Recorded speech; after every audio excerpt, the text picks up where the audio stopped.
What were the Crusades?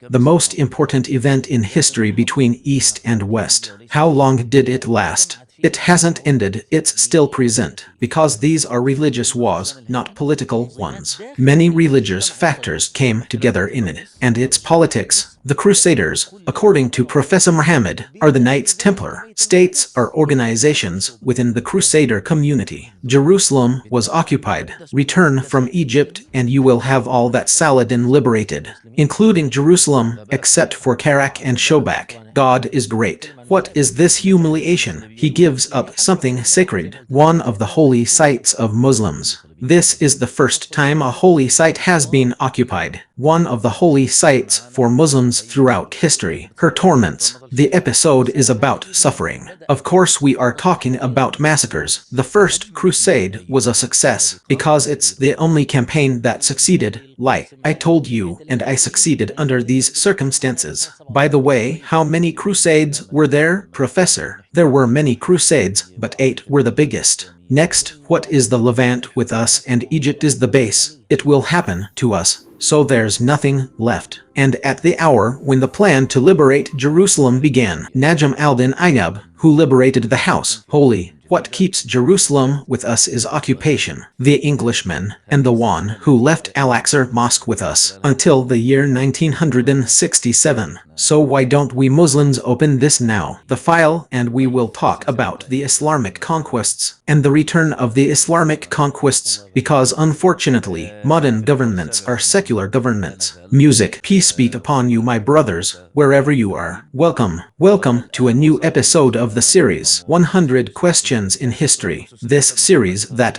we always answer questions through it. The tragedy that our Islamic history has been exposed to. The big, wide one is a regular guest on the series. Professor Mohammed Al-Harmi, welcome. Our teacher, welcome. Al-Harith, may God bless you. Yes, we are in the 7th section. Professor Mohammed, nasal I, we've reached episode 35. Now we come to question number 65. Ready for the question? 65. Professor Mohammed, we put our trust in God. That's a question that needs some time, by the way. Odd, it's such a deep and large file, a heavy one. I don't know how to handle it. He carries it on his shoulder might drop and lean on it. Right means, okay, in the era of independent states, since we are talking about this axis, of course, is for my brothers, the independent states. This is the most difficult axis in this series, because it's a very large sum. What's the rule? What you want to put in order to talk about countries independent. Therefore, we did not choose it and we did not strive for it. Please accept it from us, because there is also a severe shortage.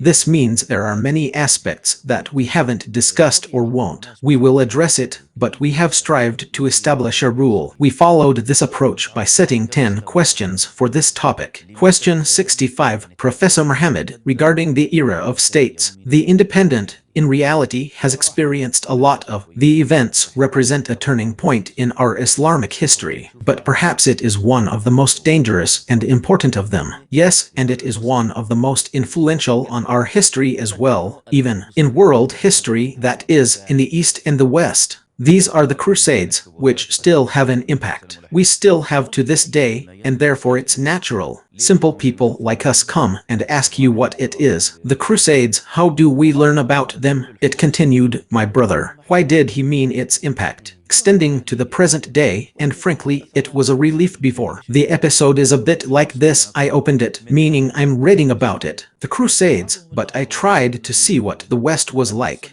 He's talking. Yes, regarding the Crusades, I found that they were the ones who tried. They simplify the matter. So what did he tell you? He told you that it was the Crusades. They were defensive wars. What is it with us as long as we talk about suspicions and open up the file, and we'll talk about the pressing questions of defensive wars to protect Christians? Why do they want to reduce their numbers? It means the enormity of the crimes they committed, and some of them. He also says that the Crusades were a phenomenon. Why are they making such a big deal out of it? Or, it was a local phenomenon, that is, and it had no impact. Global means what? So simplify it, of course, from the magnitude of the negative impact, and some others found. He says that the Crusaders,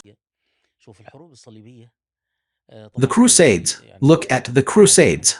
Of course, we are now, as usual in the series, we are providing insights, meaning the viewer should consider that what we're saying is just an introduction and a prelude. It doesn't contain many details about the wars. The Crusades are the most important event in history between the East and the West. Something I will never forget is a statistic. A survey was conducted on American school students about the months, the historical events that they know about. The end result was wars. The Crusades, or Crusades, are the most significant event. It remains in the minds of Westerners to this day. After 1,000 years, even in an American researcher named John Fever, he wrote a book called The Second Crusade, The West's War Against Islam, a book to be released soon. It means it was issued by the Relations Forum in Al-Bahrain. He wrote, attempting to document the current Western offensive on Islam and Muslims and the extent of their similarities, and even between the Crusades, he says so. Its first pages welcome the 11th century, the 20th, or rather the century, the 11th century, which is the century in which wars began. Crusader, and perhaps you won't forget the viewers who mean those of my generation or older remember George Bush during the days of the invasion of Afghanistan after 9/11. In September, when he said this was a crusade, the people, the American, should be patient, and I am a patient person. Forget the current U.S. Secretary of Defense. God, I know that when this episode airs, there will still be. Is it my current situation or not? Because Trump means quick. The change in his men is the current Minister of Defense. The American, Pete Hicks, has a number of books, but his most important book is his book The Campaign, American Crusaderism. This is a dangerous book, and that means when I read it and searched through it, I was able. It needs to be the subject of a series of studies. This person is the U.S. Secretary of Defense. You know right now, he has a tattoo on his body, infidel in Arabic, the cross drawer of the Crusader Kingdom of Jerusalem. He has a cross tattoo on his body. He is saying that America now needs a new crusade to cleanse America of her enemies, and of course her enemies. This is the whole collection. The enemies remained, starting with the leftists, who are Joe Biden, Barack Obama, and Hillary Clinton's group. Clinton and the leftists are being tolerant and complicit. We are Muslims, and Muslims who don't like America and aren't on the same values, American and secular introductions, and this secularism, against the Crusades, against Christian Dana, and against feminist interventions. Two entrances: individual freedom and the freedom of gender reassignment. Arif believes all of this must be met with a crusade. New American. Therefore, he says that we are the Crusaders. We, the new Crusaders, must follow the path taken by our Crusader ancestors. The old Crusaders said, we will take up the sword, and Islam is the most dangerous enemy, which we face because he possesses the most insights in. The world is becoming more cohesive, meaning he's saying that Islam is the most cohesive and dangerous ideology, and the most widespread. Therefore, we must confront this belief and these ideas with a campaign, New Crusade, and to follow in the footsteps of our Crusader ancestors, the old folks, and then they raise the question, how do we deal with it? The Islamists launched a crusade, so they made a separation like that. My subsection is in the chapter where he talks about Israel. He says someone will ask me about the state of Israel. What does Israel have to do with the topic we're discussing? So I told him, if you don't know the story of Israel, you clearly don't know history. Israel is a line. The first confrontation between us and this Islamic ideology in Israel is not just the state of Israel is a story in history. Israel is part of us, we Americans, and we are Americans. We, the Neo-Crusaders, in cooperation with the army, the Great Israelite, we stand against the spread of ideology. Islamic. My point is that I am now advising and guiding. People read it because this man is straightforward. Reading Pete Hicks's book, He's a straightforward man. He's not interested in embellishing his words or covering them up. I've read it before. When was the book published, Dr. Professor Muhammad? I think I don't know when it was issued in the first place. The specific date is in 2019. The second stage with Joe Biden, who lost in it.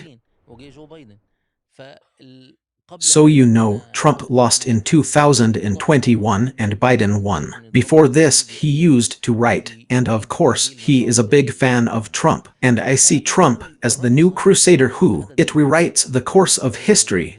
My point is that the man is straightforward. I mean, I read a number from the memoirs of Americans like Hillary Clinton, Condoleezza Rice. Even Robert Gates was. The Minister of Defense and the head of intelligence are people from those countries, meaning they embellish and beautify their relationship with Israel, or that means they include both Democrats and Republicans. They decorate it, but that's not the point. He speaks clearly. Even Netanyahu, in his memoirs, is a doctor. His memoirs were published in September 2022. October 2022, I forgot because of the month. Exactly, and by the way, the Hexus book and the book, Netanyahu has not translated it into Arabic yet. But now Google Translate makes these things easier. It means Netanyahu. The issue of the Crusades is, by the way, still relevant. For the Israelis, this means Netanyahu. He writes in his diary that he was training on. The dive was close to the village of Atlit, and he said it was. Next to it are the remains of an old Crusader castle. So he says, I wondered, as I looked at this castle, would it be? Will the end of Israel be like the end of the Crusader kingdoms? He says, anyway, I was genuinely worried about. This matter is still on my mind. But at least we as Jews have proven that we more attached to our land than the Crusaders, and more clinging our right to this land. But I want to say, and there's even another paragraph, he also says in his memoirs, many battles have taken place on this land. Modern military bases are always located next to each other. Military bases or military fortresses. I want to tell you briefly, the Crusades are a living entity even today. The contemporary era, 1,000 years from now, will be even worse. Sorry, forgive me for the digressions, and the viewers, they forgive me. Israel contains the most prominent school in history, the Crusades. Israeli historians, they excel in many aspects. The most prominent school of thought among Israeli historians is School of History of the Crusades. It is headed by a well-known Israeli historian named Joshua Brower. Joshua Brower, born 1917. He came to Palestine before 1936 and fought in Palestine. He remained until, I think, he died in the year 91, 92, or 93. Something like that means I forgot the year. Until he died while writing. In the means that maintain repetition. Israel is experiencing the Crusader kingdoms. That's why he specialized in studying it. Crusader Kingdom of Jerusalem in. What circumstances led to the collapse? This kingdom, its fragmentation, and its defeat at the hands of Salar religion. This man has a number of historians under him, the well-known and distinguished Israelis in the Crusades, and even it was in a commemorative book. A history of the Crusades was published on.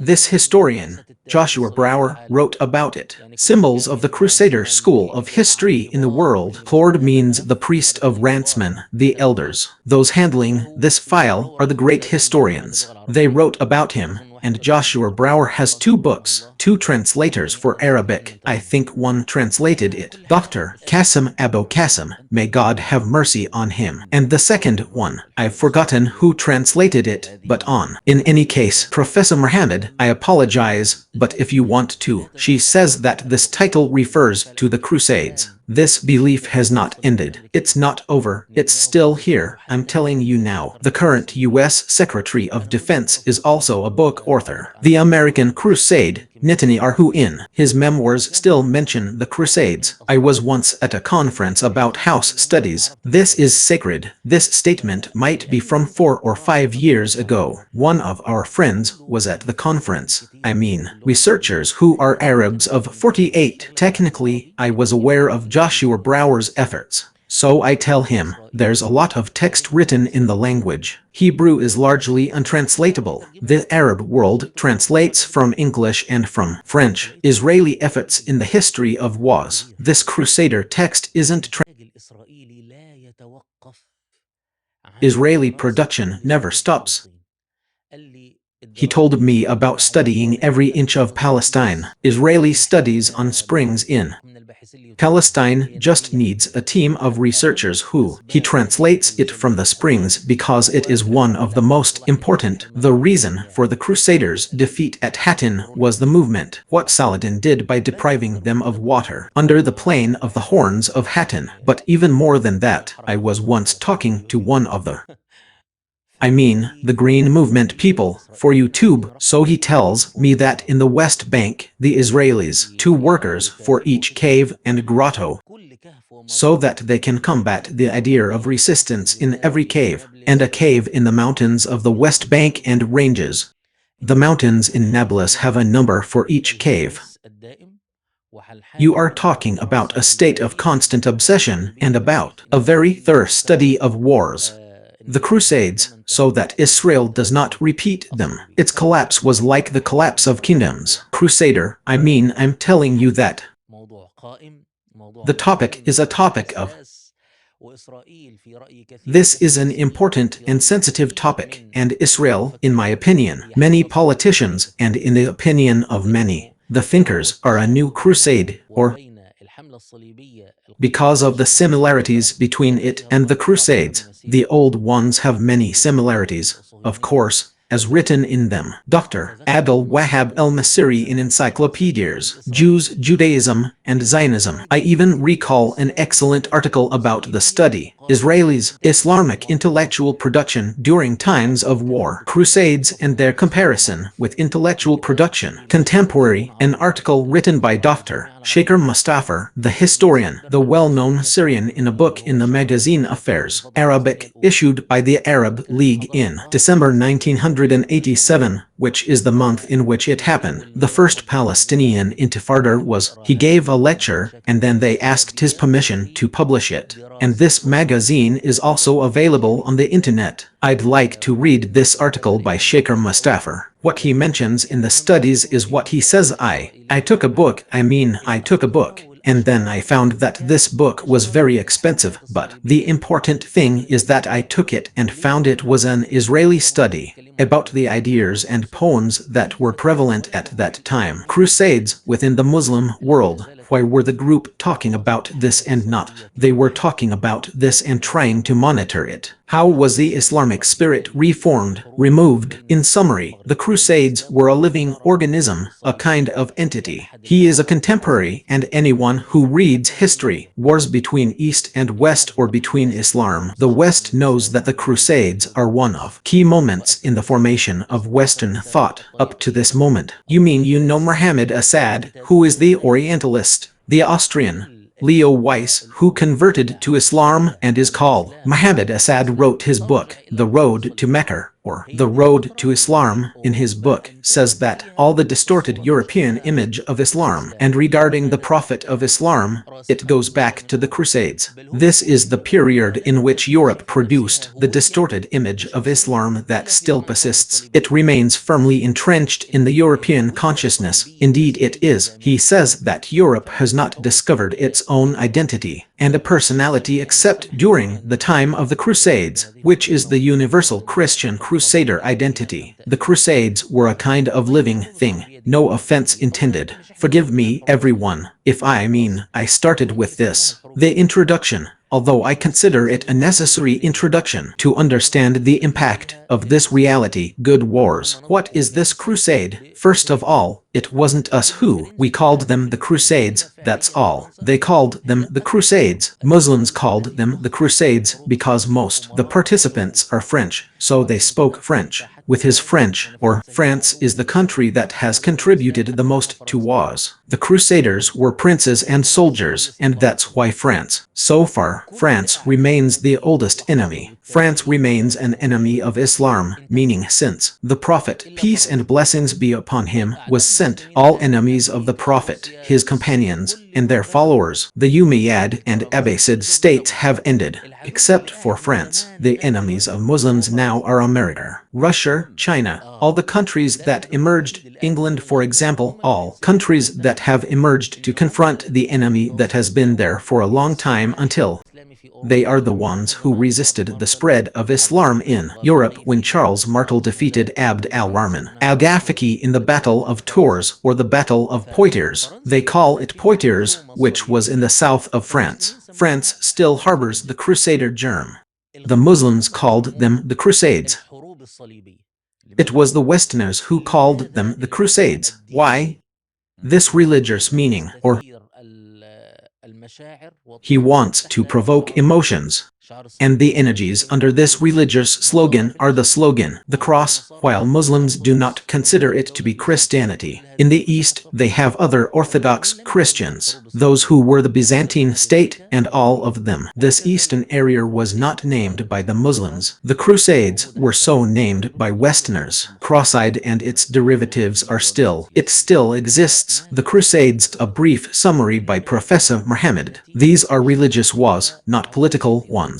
No, I can't say that, but it is wars in which many factors converge, religious and political, meaning you know what kind of war it is. The one involved in it was the Prophet. May God bless him and grant him peace. It is said that whoever sincerely asks God for a testimony will die. Ali Farrer, may God grant him the ranks of the martyrs, even if he dies on his bed. And how many dead between the two ranks, unknown. Where is he? I mean, is it possible for a person to be killed in an army? His leader is the Prophet. May God bless him and grant him peace, and he does not know his fate and what the Prophet, peace and blessings be upon him, said about it. People were fighting with him, and he said he was in hell because he committed suicide or because he wasn't fighting for his own sake. God knows. You should say what the Prophet, peace and blessings be upon him, said. When the Prophet, peace and blessings be upon him, was asked about a man who fights bravely, he fights and fights to see his place,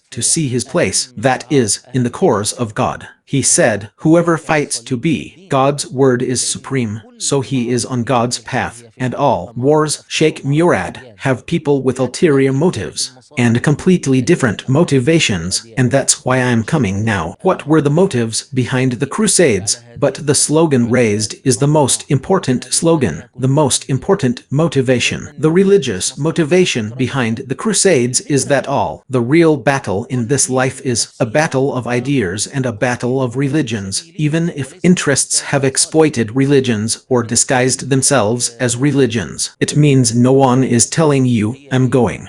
I seized this country because I'm greedy or because this country has treasures that no one is telling. That's how he always dresses up for his own benefit. That's the idea behind it. She herself inspires others to fight for her. They don't share these same interests. You know, the rule that tells you wars are simply people who don't know each other. They are fighting for the benefit of people who know each other very well. I don't remember who said that, but it's her. Nice, and by the way, I found this meaning. And I mean, according to our ancient Arab poets it's because these wars are the people who die in them. She's the one who doesn't know the truth about her goals. Now, if we were to ask, what should I say? How was she born? The Crusades were as follows. The Christianity that existed in the West had, the rule is render unto Caesar what belongs to God.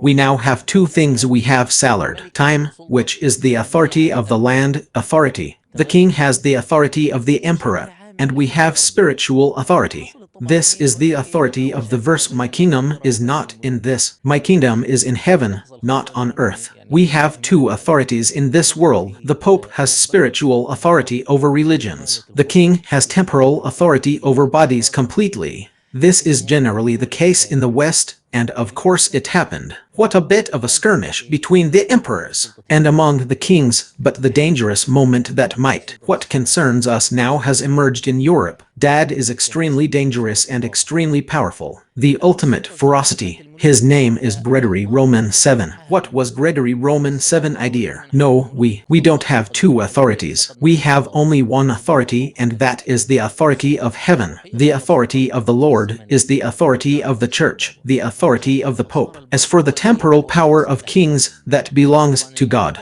He is the one who granted it to the kings, and since God is he who granted it to kings, God has granted it to the church. He granted it to the Pope, thus giving him kingship and authority. Spirituality transcends temporal authority. We returned everything to the Pope.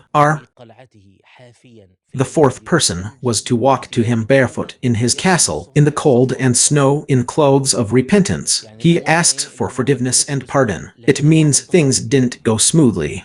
But the Pope ultimately prevailed, contrary to what was expected. What you see today, for example, is the opposite of what you see in the movement. History means correct. On the contrary, yes, but because the church had. Also, it had properties and, in other words, economic resources. I mean, where did he even get his power from? A king or prince answers him. What does that mean now? I'll tell you something now. What's in that? Details in Europe that we cannot delve into. But where did he get his strength from? He derived his strength primarily from his personal strength. That's the first point, because he did something no one had done before. But his idea was to grant forgiveness and pardons, and he was in a state of. His religion was fervent and tempted many princes. The competitors mean that they have entered the competition. Is there anyone like this fourth one who has competitors? And on the line of the group, they were like mercenaries. The Normans, as they were called, were from southern Italy. He entered these lines and then, for example, he took over. She was raised by a Scottish princess and was very wealthy. So it had an impact on her, and things didn't end simply. No, in the end he was forced to destroy Rome. The Normans brought ruin to Rome, and that's why all Protestants hate this Pope and see him as he was a king in the guise of a father, and he was an earthly man, and he had no religion and no mercy, and how could he? He destroyed ancient Holy Rome in order to reach for his goals. He didn't even know how to live in Rome after. Because of how much people hated him, he went back and lived at the Normans. It's a long story, but in short, what is Gregory Roman 7? He was an extremely strong personality and was indeed able to prove it. At that time, the Pope, the King, his successor to the papal throne was Corban Roman II, who launched the Crusades. What century are we in now? The one who launched the Crusades. Let me tell you, I am Corban Roman II, who launched the campaigns. The Crusader was the leader of the church from 1088. The year 1099 AD, the complex which is the Crusades were launched in 1095. AD means the end of the 10th century, the beginning of 11th, 10 or Tamim. Okay, what does this equate to in our system? 490 means the end of the 5th century. Okay, so now, as follows, I will begin with the topic of Europe. We're sorry, but I apologize to the viewers. The Karam is a scene from the Crusades. A bit of a scene. Complicated, yes, so we'll take it scene by scene. We've just started. In Europe, there is currently a conflict between the papacy and the empire, Tamim and the papacy. She wants to dominate the temporal authority, which is the authority of kings and emperors. We have Gregory Roman 7 and we have his successor, the second offering, who performed the verse, who perform. Why did the one who called for the Crusades call for wars? Why did kings do the Crusades? He does it, meaning he does it with power, which is, he took it from Gregory Roman 7 and completed it. The second thing is, you know, there's one to me. I don't remember his name now, but he said leadership is an art, unifying different desires into one desire. A true leader is one who knows how to achieve a common goal. Many people offer sacrifices for various reasons. The second one did that, of course. We'll say that. He is religious, and it means. Let's not say that. What is the Crusader idea? An idea. The religious Crusader idea means the idea, pure, raw, or pure means that the tomb of Christ is occupied by Muslims. That's why Corban, in his sermon, says, the sons of the slave girl. Egyptians are desecrating the holy tomb with their feet. Who, the sons of the Egyptian Muslim slave woman, Hajar's children, or the sons of the slave girl, the sons of Hagar, the Egyptian slave girl. But as Christians, who do they consider themselves? Followers of the sons of Isaac and Jacob and their descendants, Israel. And this Christian aspect of the idea. The pure thing is that this is Christian land, this tomb, the holy tomb of the Savior, the tomb of the Holy Christ. It is occupied by unclean, unbaptized people. The purifiers are the Muslims. We must liberate in Jerusalem. Yes. Yes, and in the Church of the Holy Sepulchre. And of course, Christ was born in Bethlehem, meaning the Holy Land of Palestine. Does the Mahdi of Christianity also mean a good sacrifice? He does this because he is religious. Whether we agree or disagree is not our problem, but what is certain is, Orban has an interest in mobilizing armies against it. Why princes from Europe? Because all the princes, the society of princes and kings weakened and its power increased. What is the battle between the papacy? The empire is in operation, eliminating all its rivals. Some people will go and fight. Islamic world. Everything that was clear and conducive to his well-being was perfect. Fatty, that's the first reason for the conflict between the empire and the papacy. What about the princes? The one who will get them out of their place was in Europe. The system is designed to prevent large estates from fragmenting. Now there is a family, and this family owns property, vast villages and countries, so that the monarchies would not disintegrate. The eldest son was the only one who inherits Arhar, so we had a noble prince who owned the land. When he dies, who will she go to? To his eldest son. Only the rest of the brothers remained with us as princes. And nobles have a name and a title, but they have nothing. They have money but no property. We have a community of princes who are looking for properties. Well, guys, the world here is not like that. What do you think about going there and the land that?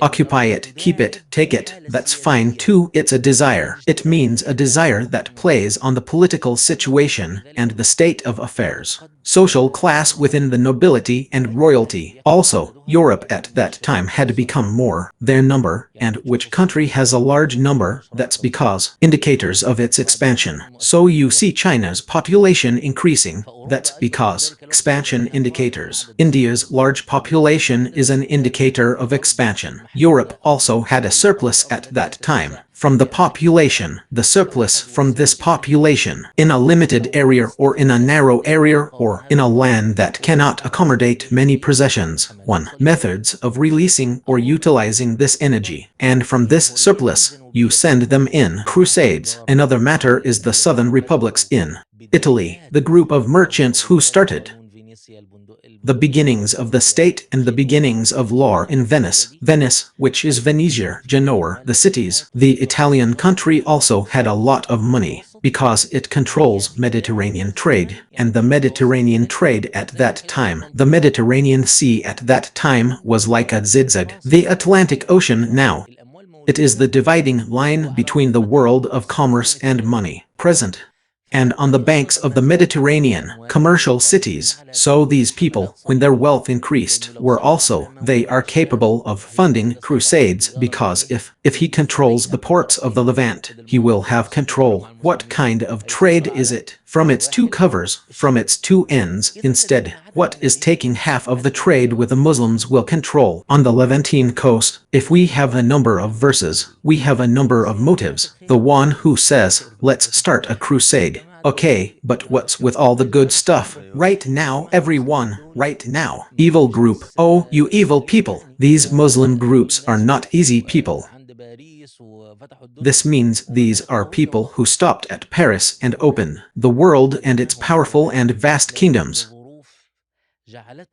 Here, the Islamic world served them under circumstances that made it the enemy that can be defeated. Here is the saying of God Almighty, and whatever befalls you of what you have done to yourselves, this is a calamity because of what your hands have earned, and he pardons much. When a calamity befell you, you had already suffered a similar one before, and you said, This is a saying of yourselves. When you look at the state of the world, Sheikh Murad, the Islamic world at that time was a tempting prey with food. Wow, naturally, okay, Mr. Mohammed, let's consider us watching a movie. And you're saying this, okay, and that's how we moved to the world. Islamic means we've started to make moves in Europe. We want to launch campaigns to go back there. We only gave the Islamic world information. Who was there for us? Countries like this. Okay, I'll come to you right now. Just give me a paragraph. 1. Or are we still in the Western world? The Westerner, while thinking, realized that this had happened before. He was able to start a war of reconquest and seize.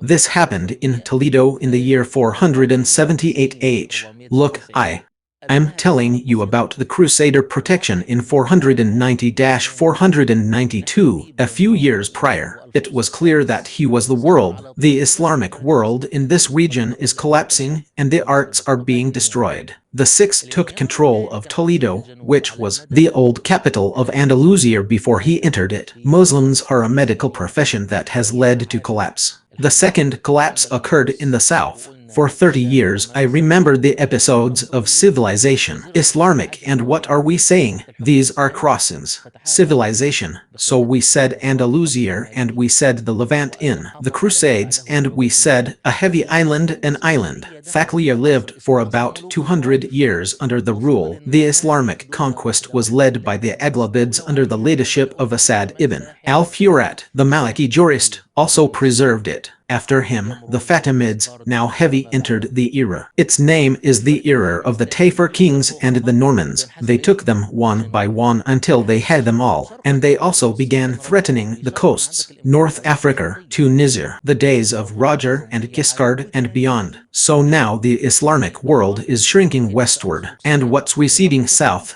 It's east if you look towards the European man's place to the east. Byzantine Empire. The Byzantine Empire is a historical enemy of the West because it is an Orthodox church and the West. Catholicism is of Greek origin and the West is Latin. And this is an emperor. And this means another church that. So what did she do? Then a cry for help came from Byzantium to the Pope in Europe. Save us from. Why, uncle, do we need to save you from the Muslims? The Battle of Manzikert had taken place at that time, or Battle of Manzikert. The Seljuks, led by Barcelon, swept through. The Byzantines influenced Pope Romanos Roman IV, Emperor Romanos the Victorious, and the Seljuk incursion, until they reached the eastern bank of the Bosphorus. So now you're avoiding me. But I want to say if we are now imagining the dreams of the current Pope in Europe, his enemies were being consumed. You have the Orthodox Church. She is calling on you for help. This is evidence of weakness, and you have it in the south. Muslims are being eaten alive, and you have them in the west. Muslims are being devoured. This is an excellent opportunity to unite. The two Orthodox churches are under the Church, Catholic Vatican, and an excellent opportunity to also control the verse on Constantinople until Arhar. Therefore, the internal factors combined too. We mentioned it along with the external factors. We'll stop here with the Western scene and move on to the scene that you want, the one that represents the Islamic world. Ud, Seljuk state. We said the Seljuks were able to save the Abbasid Caliphate and the removal of the Buyids in the year 447 R. This was in a previous episode, I think before the one before last, for example. And in the last episode, what did we talk about? The Fatimid Caliphate. And we are talking about Shiite century. Yes, okay, and we said that the most dangerous thing that happened was this division, the great Islamic Caliphate between two Sunni caliphates. Where are the Ismaili Shiites? In Baghdad and its surrounding areas. In Cairo. And it was the Seljuks when they removed the Buyid state. They came at a momentous time when the Fatimids were almost. The Fatimids invaded Baghdad and took control. She is under his command because he is a Turkish military commander. The Abbasid leader, named al-Basasiri, seized control of Baghdad, and he delivered a sermon in it for the Caliph. Fatimid slaves. Arhar. Had it not been for the Seljuks, Tughril Beg, who were able to, they should reclaim all these Iraqi regions, then the Levant, then the Hejaz, and they almost entered Egypt. but what? They were unable to enter Egypt, and the slaves, on the other hand, they resisted this Seljuk advance.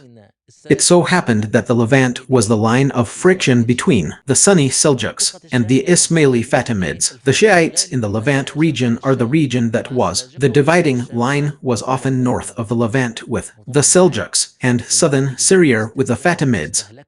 And of course battles, and these battles were exhausting and depleting. Human resources were depleted and capabilities were exhausted. The economy destroyed city walls, so be careful. From a land where there are wars, well, that's a huge division. Between the Seljuks and who else? The Ubaydids. We could call it the state that died in its prime. Her youth, what does that mean? Why is it like this? Arslan's heart, when he died, the one who was involved in the famous battle. It is the Battle of Maliskord, which is before the wars. The girl is 30 years old. When this man died, his son Malik Shah succeeded him. He and his son had a powerful minister, Nizam al-Mulk. Al-Tusi was the most powerful minister in the Islamic world under the regime. King Tusi, Nizam al-Mulk and Malik Shah both died in the same year. 485 R. Before the man convened the war council, crusader for 10 years. First, the two strong, big men. In 1 year, the Seljuk state split. The Great One is divided into 4 sections. We still have the Seljuks of Persia, Seljuks of Iraq, Seljuks of Syria, and Seljuks of Rum. This refers to the Seljuks, who ruled Asia Minor, or Anatolia, which is the rest of those who expanded after the Battle of Manzikert. Yes, there remain 2 major divisions between the Seljuks and the Fatimids. Well, let's go inside the Seljuks and we'll find. What do we have? 4 major divisions. These major divisions have resulted in a huge number of the disputes that concern us now are that there is a dispute. It's too much for the Seljuk Sultan who will rule. And of course, these disputes lasted for about 70 or 80 years. The Seljuks of Syria themselves experienced a second split, division into division, division after division. Oh God, protect us. Because in Syria, Atash ibn Arslan ruled. In Aleppo, don't touch the 2 of them after that, because Tatash died. There are details that we don't have time to cover, but the 2 great cities of the Levant, Damascus and Aleppo, are gone. To the 2 brothers, Radwan in Aleppo, Radwan ibn Tush in Aleppo, or Andakak ibn Tush in Damascus. Yeah, so what kind of internal division do we have? Within the Seljuk Empire of Damascus, Damascus has always been the most important. Damascus is the 2nd largest city, and Aleppo is also located there. Aleppo. Okay, so the 2 large, powerful cities are countries. They stayed with a brother, meaning with 2 brothers who were fighting. Okay, fine, since the Levant itself was divided, it disintegrated to such an extent that we can't even put Damascus back together. And Aleppo, this led automatically to, there was great conflict between the other cities and the other princes. So Syria remained for us a mistake of everything. Each prince is in a city. In practice, it is independent of it. He enters into conflicts or disputes with others to expand his kingdom or to defend himself, and a little bit more. They found it here a little while ago, and we said so before. It is the military that will emerge when the jihad ends. The worst of them were among those who were present during that period. The worst aspects of the Seljuks were revealed in it. A military state that has achieved great things as we mentioned. But when the time came for jihad, no jihad took place. Yes, the worst of them emerged in the disputes. The cities of the Levant remained like a mistake. Okay, that's good. This is a scene from Damascus, a scene from Asia. The minor one, which was in the Seljuk Sultanate of Rum, was also in a second split, also between Kilij Arslan, who was from the Seljuks, the Romans, and the Turkmen leader, whose name was Al-Hakim. The Danishmend family is called the Danishmend family. There were also wars between them. What do you think? What kind of scene is this? It means unfortunate, bitter, and extremely painful. When the First Crusade began, as you follow the story of the First Crusade, you know Sheikh Murad about the Crusades, the one who lived for 200 years and the one who is still alive up until now, after all 1,000 years, because the First Crusade was successful. The only campaign that actually succeeded. There wasn't a single campaign. It was all a failure. The only campaign that was successful was the campaign First Crusade. This resulted in the occupation of Jerusalem. This resulted in the occupation of Jerusalem and resulted in the life we live so far. Oh God, you'll tell us in a bit how I came to you. Yes, but I want to tell you something. Pay attention to the fact 100 years means the easiest analysis is that they will spend 100 years learning the lesson that they were destroyed when they thought of invading Muslim lands. But this is the same as the First Crusade. They were surprised that they were like a knife in the yogurt is like that. You know, the knife in the butter. Just like we say we are in Egypt, she's walking on her own. It's going on, and how many opportunities have come to eradicate this campaign. The Crusades did not happen. Something is happening. I mean, modern people see it. There is a scene of Gaza, the current scene of Gaza. How? What if the Arab countries united? Or how would it be if Arab countries even opened the door to armament for the resistance? Or how, even if Israel were to impose an economic blockade and she did trade with her? All of this has a huge impact on the battle. All of this happened during the campaign. The First Crusade. I'll come to you now and you'll be surprised, but it proved the rule that the only campaign that succeeded. This is the first of 7 campaigns. Then they fail. So, if the Seljuks of Rum are divided, what about the Seljuks of Syria? They are divided, and Seljuks too, if we want to come to. Also, Antioch, Mosul, the entire Euphrates region, and the island are also in divisions or not. All of these are now truly independent princes. And of course, when the Seljuks weakened, the Seljuks also began to think, as did the Abbasid Caliph. In regaining his strength once again, he will create what new conflict exists between those who support the Caliphate, the Abbasids, and those biased towards the Seljuks were not. The division within the Abbasid Caliphate, Sunnis, Seljuks, and the Fatimid Caliphate. Okay, good. So what happened next? What did all this fuss do? The first campaign, called the public campaign or the campaign, was launched. The mob or the rebels campaign. That's a simple matter. In history, this is just the beginning, meaning someone named. He is still revered in Europe and is called Peter the Hermit. One ascetic, mystic. He rides his mule, though he is thin, weak and poor, and he wears a woolen garment. This is what someone vowed. He told you, I went on pilgrimage to Jerusalem and I saw Christians going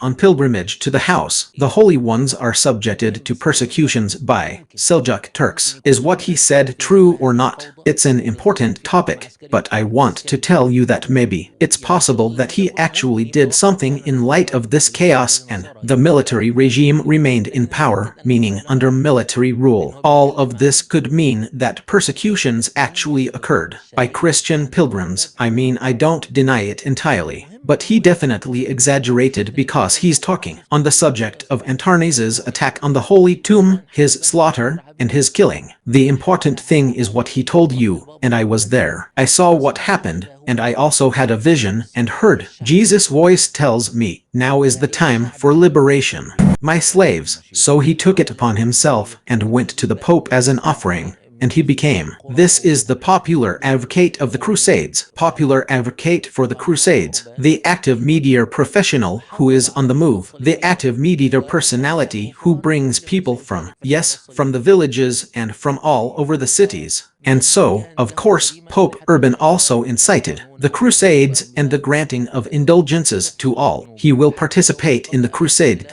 Yes, whatever his crime, even if he's a fugitive from the law, or the punishment, or whatever, will forgive him his sins, even if he dies before reaching home. The Holy One forgives his sins. This is a tempting offer, a very tempting offer for Christians. One of their enormous problems, of course, is that the Pope, indeed, he possesses forgiveness, meaning when he tells you, Pope, I have forgiven you, so you mean, I ask God for forgiveness. I mean the Christian, when the Pope calls him Pope, I have forgiven you, and he truly feels that he has been absolved of his sins, like the day his mother gave birth to him. He feels this way. Odd, yes, and this is the origin of the Pope's power. Their spiritual authority is what gives the Pope his power. What is the ability to analyze and prohibit? So, the important thing is that Peter the Hermit took his burden from the general public and those who are out with the axe. Using a stick means without training or preparation. Plan, they penetrated Europe, and then the Byzantine emperor confronted them. He left them a path to follow based on. They avoid damaging them because they are contagious as long as they are.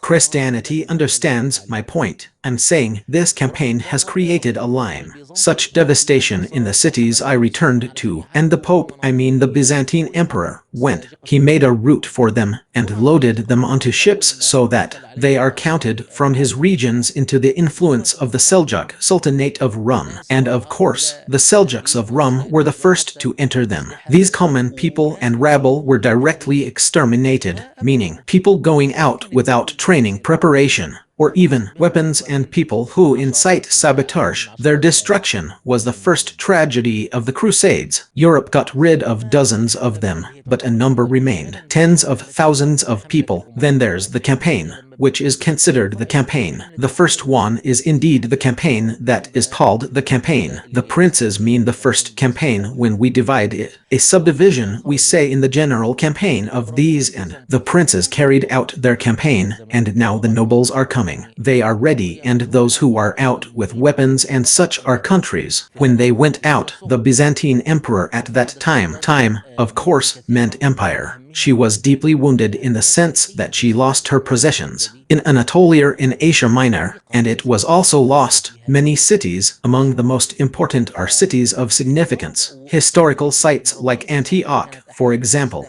Antioch is a city. It is deeply rooted in Eastern Christianity and contains a church, famous in the Pope, therefore the empire. The Byzantines sometimes employed mercenaries. Frank, the emperor, he thought that these were the Pope's relief for him, not that they are going to establish a crusader kingdom independent of him. No. What does he think? That these are mercenaries when they are actually aid workers. The Pope has them, meaning they are his followers. Therefore, even if they liberated a country, from his point of view, they would rule it in his name. So he took oaths and covenants from them that they would be a sign. They return to him the lands that were under Byzantine authority when they conquer it. Or, okay, he did indeed provide them with some assistance, meaning he allowed it. They are permitted to cross his land after taking a pledge and covenant. So, when they crossed this land, now if one person remained in Asia Minor,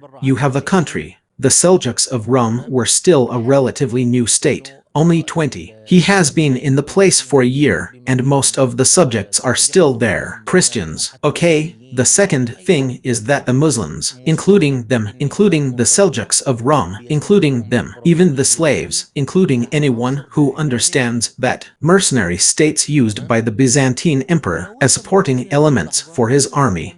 Okay, and if you were present at this moment, you would think this second army is similar to the first army. The army of the common people and the rabble, and those who are not. They take a large amount and destroy it. At that moment, Kilij Arslan was fighting with the Danishman was outside the capital city of his country, which is pure Arhar. When he heard news of the crusade, he didn't pay any attention. I remember it like the previous one, until he realized that this was something new, and these groups equipped and armed, trained countries and states. The knights actually woke up too late and without. He went into too much detail, then woke up after she had fallen. Its capital is, the capital fell pure. There is no God but God. and the Crusaders crowded it. The Crusaders, according to Professor Muhammad, are the Knights Templar. No, Knights. The Crusaders were considered the largest bloc. Religious groups will emerge from among them later. They are specifically called the Knights Templar or the Knights of the Templar. The hospital staff,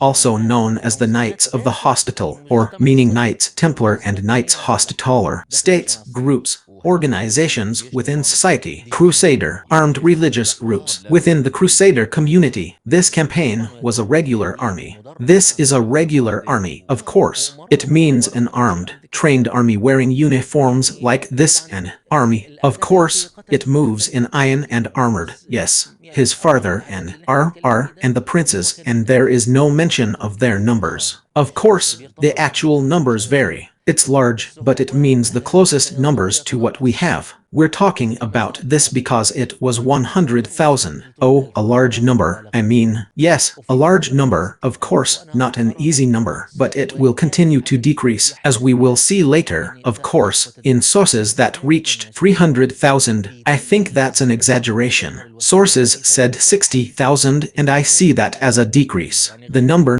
These are approximate figures, meaning that most historians, when they mention numbers, they mention them as numbers. Approximate. This is normal, and this applies to all battles. Even battles, the numbers of Muslims are always problematic. Always and forever means yes, except during the time of the Prophet's biography. Because there, in its narration, and in its verification, meaning the names of the biography in the beginning, the rightly guided caliphate, the numbers are in order, but then things get confusing. It gets a little loose because nobody pays attention to scrutiny, as is the case with the biography and the righteous caliphate. Okay, quickly, Professor Muhammad, this army was mobile, for reasons that are also related to religious doctrine. What I said is, it's a society that contains all of that. Everything. A society where some want to liberate the tomb of Christ. You cannot deny that Christians have religious and fanatical. There is no doubt about it, and it cannot be denied. About princes and nobles who can't find a place. They in Europe want new lands. They will rule it, and this will become clear to us later, meaning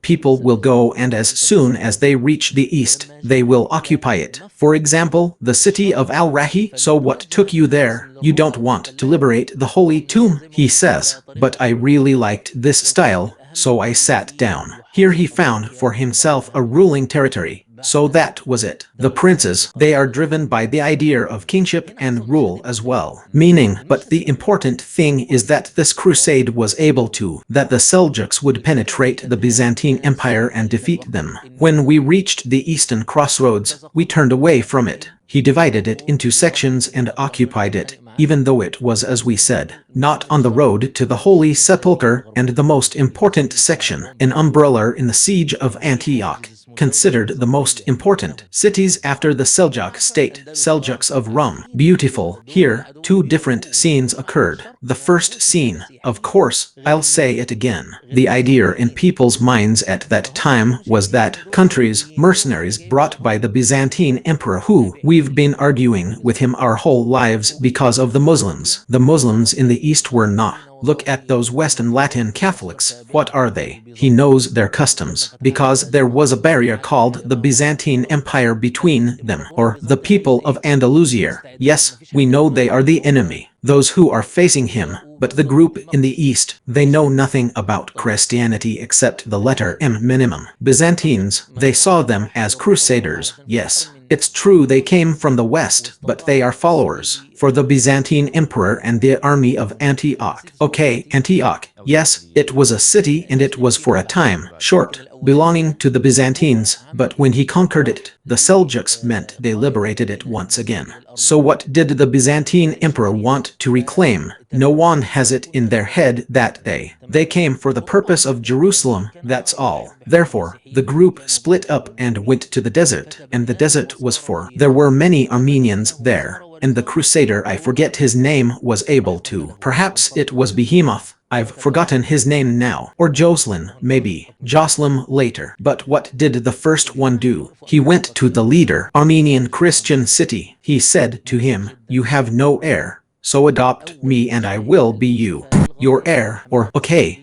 And of course the second one was welcoming the ruling Christians. No matter how much they opposed Muslim rule, he adopted him and he became his heir. And when he adopted him and he became his heir, the first thing he did was kill him and impose his rule. The city killed his adoptive father, meaning it was imposed by virtue of the city. Okay, the group that stood in front of Antikyre remained a neighbor, a very unfortunate scene. Consider this, the first of the most unfortunate scenes in the campaigns. The Crusades, which contributed to the success of this campaign, were in the city there was a governor named Yagsian, Yagsian Dey, Seljuk, yes, he and the Seljuk Sultan, of course, were ruling Antioch when he saw the fall of the city of Runa due to the large number of Armenians, and the Christians there are being counted and encouraged, that the Armenians, those who are in Antikyre, and I'm still saying, we have been telling you for 10 years who they side with, for the Crusaders, so he made a plan and said the following: there's a group currently invading,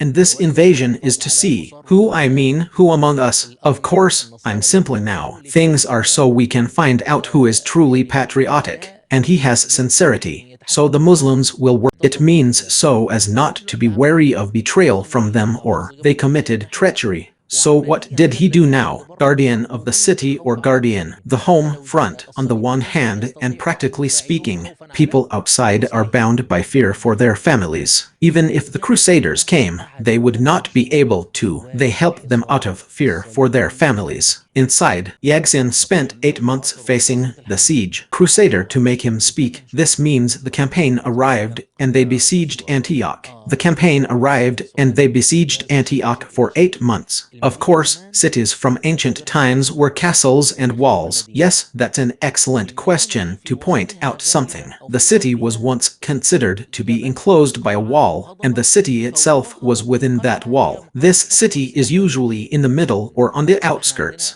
A mountain, castle, or hill with a castle on top of it. Headquarters of government, weapons, and army. So we have 3 things in the palace. The presidency is considered to mean the presidential palace or headquarters. The army command is always a highly charged fortress, armed, manned, and supported by retinue, and then the city, and the city is protected by a wall, and of course, outside the walls, the suburbs and the gardens, the surrounding areas. Meaning, Vigsin, he managed to hold the city for 8 months. Don't break in. Long time. For a long time, he kept sending pleas for help to the east, west, north, south, wherever it may be. Muslim, guys, I'm facing a very serious danger right now. To my knowledge, he sent to Mosul, to Aleppo, and to all of Damascus. He sent to everyone. So what's the problem here? Everyone. It was in their best interest not to enter this battle. Those who are Muslims, the Muslim princes, the Seljuk princes, Batanch, they don't want to go in with him. Oof, why are we getting into this fight? These people are a mercenary group and they have power. It means either they return on their own, even if they go to Antikyre. We have nothing to do with them. Antikyre, problems, like this happens in our Arab world, and they tell you history repeats itself. Yes, it does. So, Gassan, was he my boyfriend or something? He was my friend, or maybe he was just a nobody. Even the one from Mosul, who is considered the strongest one. Among them was one named Karbabher, the emir of Mosul, until Karbabher, the emir of Mosul, when he started to move. Don't move towards Antikyre, move towards El-Rar. Yes, he wants to get it back. He wants to retrieve the hostage. Of course, the envoy he came out of Yagsian's place and said to him, "You mean, yes, that's right, your army is capable of defeating them. The Crusaders are there, but only the Crusaders are capable. Enduring the siege in Al-Rar for months while, speak up, you're about to fall." The important thing is that Karbabher is one of them. His negative traits included being stubborn and arrogant. He was stubborn and arrogant when the idea entered his mind, his brain, as one historian says. The one who said this was Amin Marlouf. He has a nice book called The Crusades, as well as the Arabs say they take the goat, meaning, so what did Karbabher do? He found that this was not just an opportunity to defeat the Crusaders and annex Antioch to his territory, and since Aleppo lies between it and Antioch, and Aleppo was annexed to him, oh, so it's not like he's going out for God's sake. I'm not going out for God's sake, I'm going out for this benefit. Political, yeah, besides its arrogance and stubbornness, it's fine and gone. He actually besieged Edessar and spent 3 units of currency on the siege of Edessar, approximately a few weeks or more. Then he realized that he wouldn't be able to do anything in. The Crusader army could take refuge with its fortresses and walls for a longer period than an hour. When he decided transformation into logic. Okay, so Radwan from Aleppo, did he do anything? No, he didn't. Hajar Dakak of Damascus did something no one else has done. Something remained Ghassan. For 8 months he was waiting for it. No help arrived, no help arrived, of course. Whatever he does, I want to tell you within those 8 months were filled with many great things. It means he knew how to protect the city, but the food supplies, it's running out because it's surrounded. And he fabricated spies from among the Christian Armenians who he left them outside the city to discourage them. The Crusades, and they were indeed able to. They discourage her more than once. Are they important with the severity of the hunger and the severity of the siege? Yes. This is Turquoise, the city that hunger could not conquer. Betrayal overwhelmed her. Oh my God. After 8 months of patience, opening the castle gate. Oh, and here too, 2 very painful scenes will occur. The first scene is that Ghassan suddenly collapsed, meaning the moment he heard that there had been a break-in, he suddenly collapsed. Complete collapse, no escape, and he left Antioch. Oblivious to himself, and oblivious even to his family and household. Inside the city, he only woke up after some distance. Prolonged sudden collapse and complete collapse. This made him unable to stand on his back. His horse, his soldiers left him, and he was found by 1 or 2 shepherds. They were sheep who wanted to gain favor with the Crusaders. They cut off his head and gave it to the Crusaders. They found him dead. No, they did not find him in this state of exhaustion, and he doesn't have soldiers anymore, meaning they saw that he doesn't. It could mean he woke up and preferred to grieve over his family whom he left behind, but my son, Ghassan. He led an excellent resistance from the city's fortress. The Crusaders invaded Wat, the city. The military there is steadfast under the leadership of the son, Yagsian, or he arrived in Karbur after 3 days. It means if the betrayal is delayed by 3 days, if Yagsin had waited 3 days, if Karbukh hadn't gone, he would have been in a bad situation. And he walked. All of this could have changed history, but that's it. What happened is good. We have another chance at the castle. The stronghold of the Crusaders did not fall. They entered Antioch and were besieged by Karbukh. Muscle army besieges them. Many Crusaders perished in famine.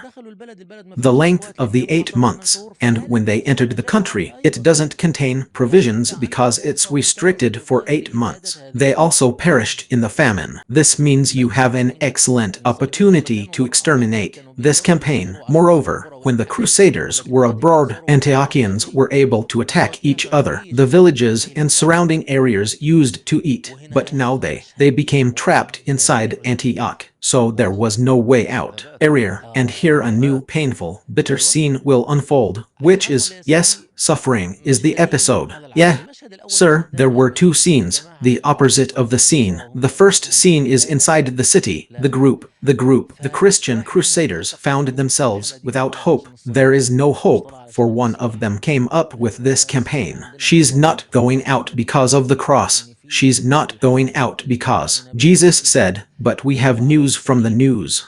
In old books it says that in the spear which Christ was stabbed with it, while on the cross it is buried in. He came to a place in Antioch with his ancient spear and buried it. Okay. And then, where did this matter come from, folks? There's something about Antioch that we're not aware of. It contained the spear that had blood on it. Christ, this is the spear. If we can, we extract it. The Lord will be with us in every battle. It is impossible for the Lord to let his blood or the army that he fights under his spear to defeat. And indeed, they spent 3 days praying and supplicating. They seek forgiveness and things like that, meaning include them in emotional charge, then unearth this war that he buried. So that's how the morale became. The Crusader army has a state capable of, in our terminology, the contemporary meaning is carrying out a suicide operation because he is fighting now, and with him is the war that is stained with blood. Jesus, on the contrary, Karbaghdar remained outside Mosul with his army. Mosul Karbaghdar, and some of the princes who were with him. First of all, of course, the one. Aleppo refused to side with him because he saw that he will take over Aleppo, and the first thing he did when he arrived was send to Ibn Yagsin. He says to him, "That's it, you're done. Consider yourself out of this, speak up, this is my business." Tamim sparked a dispute between him and Ibn Yatin. He is the governor and commander of this battle, and what he had of pride and arrogance. This led to mistrust between him and his leaders until he resolved. Most of his leaders would abandon him if they arrived. Until the moment of the battle, he was not unaware of that. So he fought with half an eye against the Crusaders. And who is fighting with one eye and the other half on his princes to withdraw from it? Two armies clashed over these morale points. The Crusaders marched out of Antioch to confront the army, Mosul, which outnumbers them and is more numerous than them. And the Mosul army, with this mentality, will face the hungry, doomed Crusaders who are coming out. They commit suicide. Almost no fighting occurred, but it quickly escalated. In the battle, most of the princes fled and Karbaghdar withdrew. Mosul's army collapsed. O kind one. Good. Another golden opportunity was lost, an opportunity that could have. The destruction of this crusade was a good and beautiful thing. What happened next was that you were still in the camera. The Levant is an emir located in the Levant. Neither Radwan of Aleppo nor Dakak of Damascus will fight, but the emir of Mosul knows what to do. Something happened when he came with his large, powerful army. What can we do? Every city now wants to preserve itself, or those people who are coming like a swarm, like monsters. Of course they didn't know about flying, but they came like monsters. Of course we're talking about massacres. Each city sends out a delegation saying, "O people, we surrender to you, or we reconcile with you. The money you need, the assistance that you wanted it, so they started supplying it to you with food, and with horses, animals, and sometimes with money, and above all, by the evidence they provide to them.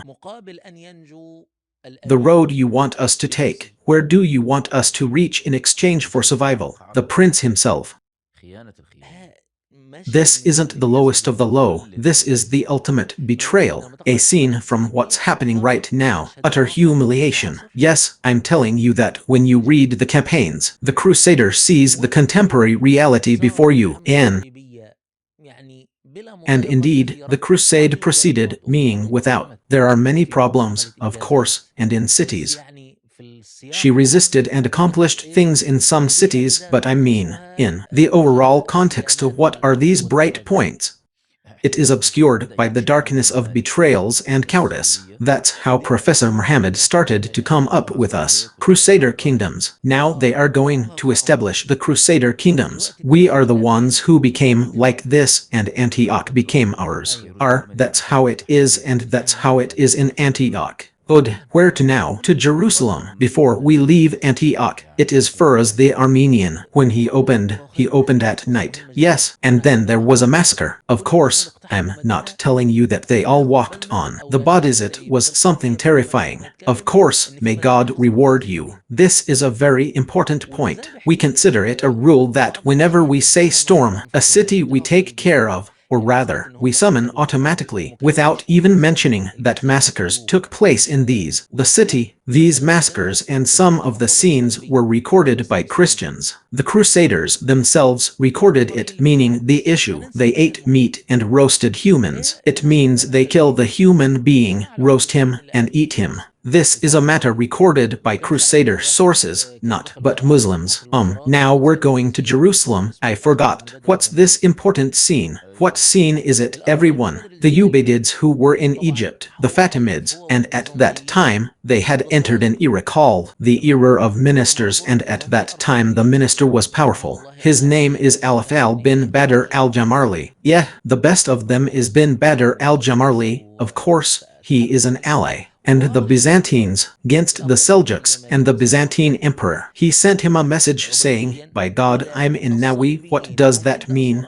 Retrieve and treaty. Okay, well, it's okay, meaning it's a good thing. A beautiful alliance, and he is the best. Ibn Badr al-Jamarli sent a delegation, slaves to the Crusaders, while they were at the walls. Antioch. Something was formed with them as an alliance against the Seljuks, on the condition that it would be for the Crusaders in northern Syria, and the Fatimids had southern Syria and Jerusalem in southern Syria. When he saw the best, Ibn Badr al-Jamarli, he was helpless. The Seljuk Emirates are doing something. The Crusaders also rushed from southern Syria, and he took control of Jerusalem. Jerusalem was in the rule of a Seljuk dynasty called the Artukids. So he took control of it, and of course he took control of Jerusalem. Controlling it means was, and it means walls for a house. The holy sites were destroyed, resources were wasted, and people were killed.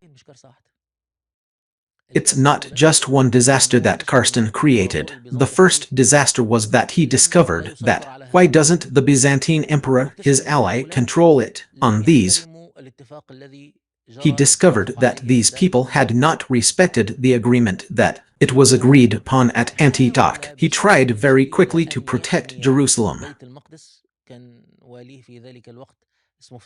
His governor at that time was named Iftikhar. The state tried to restore Jerusalem and repeat Yagzian's experience, 8 months. But it only lasted a day. Before the Crusader army, Jerusalem was invaded.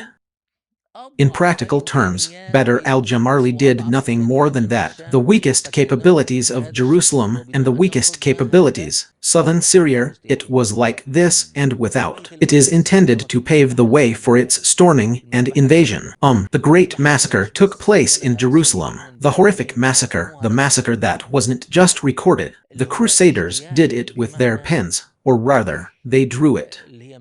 Which is an invasion, meaning killing, which is a massacre. The 70,000, which is when the horses waded through blood, and then blood became like pools in the streets. A rumor spread among them that the Muslims wanted to. They were saving their money, so they swallowed the gold coins. They would seize the Muslim, cut him open, and extract his stomach so they could search for the metal, and then when they realized this issue would take a long time and we would have to deal with each one of them, they went and started collecting their bodies and setting them on fire. It contains fire so that the mother may fall from it. Metals, which are money. The massive massacre, of course, which included, among other things, it included Jews and included Eastern Christians, and the horrific massacre that took place in the house of the 7,000 human beings. 70,000. Oh my God, it's like you're talking about 70 million in our time. Of course, this is also in the middle of the line, meaning in some cases, people have increased this number even further, but even if you say 20, even if you say 30, I mean even if we went down and target in one city, it becomes 20-30. This means now, with a huge increase in population, look, we're talking right now and Gaza is dead. It has 60,000 dead over 2 years. She speaks over the course of a week. This slaughter took place there, or it speaks of immense savagery. I mean,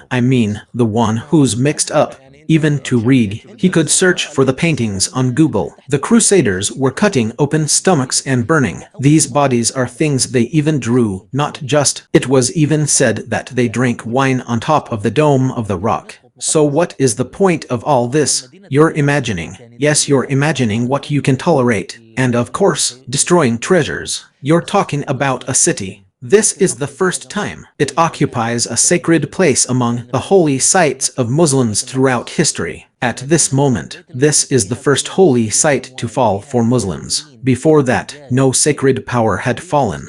The city of Jerusalem was similar, of course. Yes, I understand that the generation living now is not. He won't understand what I'm saying, but throughout history, the Islamic Jerusalem, my friends, it's like Mecca and Medina, meaning the Caliph cares. In Mecca, Medina, and Jerusalem, then Medina, then Jerusalem, the holy places contain treasures, wealth, and neighbors. It includes pilgrims because it is natural for a Muslim to perform Hajj, whether from Morocco or India. One performs the Hajj on this basis. Grammar comes once, visiting the city of Mecca, the house, the Holy One with some, and returns to his country.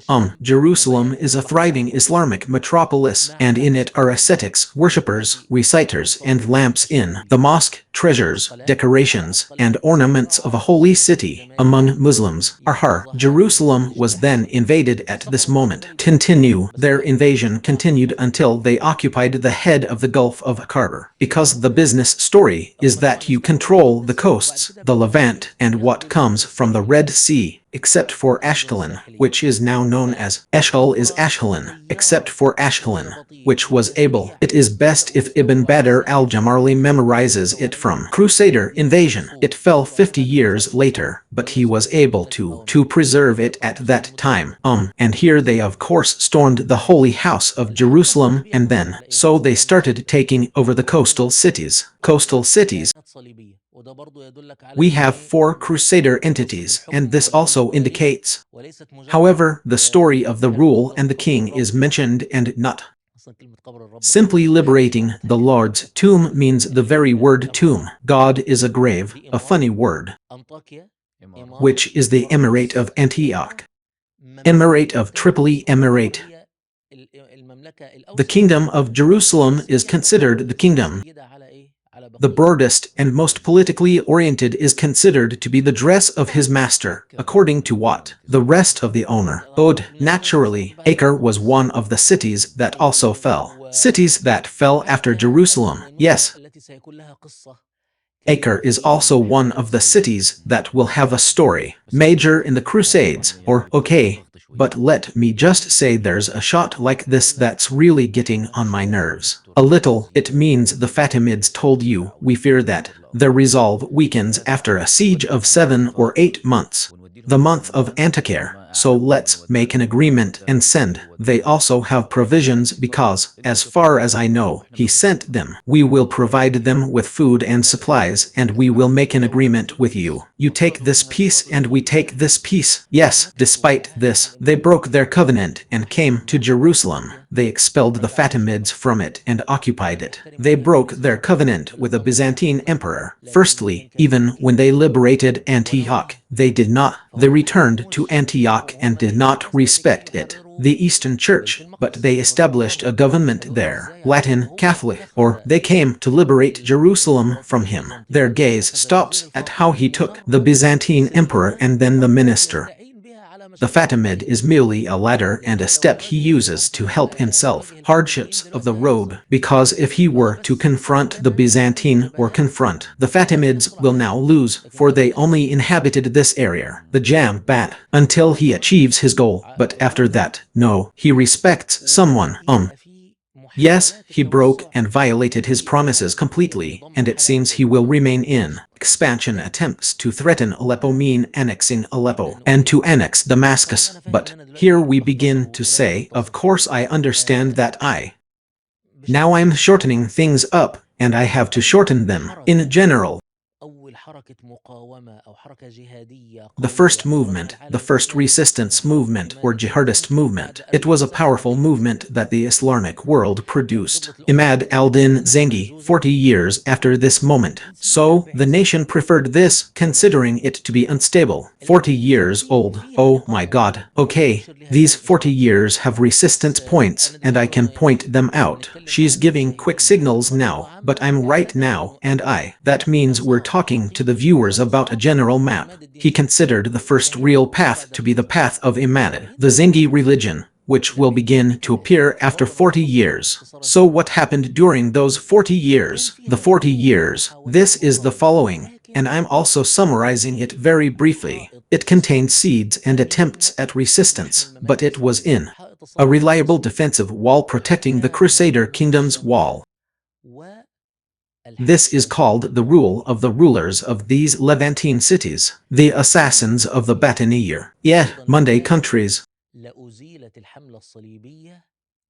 Also, were it not for them, the Crusades would have been eradicated. It began because many of the Crusaders, when they came, they did not find the land of the East flowing with milk and honey, and they couldn't stand its atmosphere, so they found themselves entering on other places. The princes disputed over what between him and themselves. Many of them opened a house. The Holy One returned. He returned to Europe, meaning their numbers decreased. The Crusaders, after they wanted to do replacement, means extermination and expulsion, and they brought the Crusaders to him. They began to discover that they were too weak to be able. Their preparations included leadership and managing affairs. So they sought help from Eastern Christians who began to tolerate them. Muslims in the East, because a lot of people have returned. In short, what happened? Another emir of Mosul was named Mordad ibn Tontin. This is a Mahd. He marched with his army to try to attack Antioch. He found himself hostile. Aleppo, led by Ridwan ibn Tatash. Radwan is not someone who has been down and down all his life. What do the Crusaders want? Give it to the point that they wanted to pay tribute and they were welcomed. We pay tribute. Erect a cross above the Great Mosque of Damascus and the Great Mosque of Aleppo. Present. Erect a cross above the Great Mosque of Damascus. Anything is fine, as long as you don't take Aleppo from me. And nobody can take Aleppo from me. So, the son of Al-Tunatin, who was a prince, Mosul was a place he tried to reach, but he was surprised to find that there was a judge in Aleppo whose name was Ibn al-Karshab.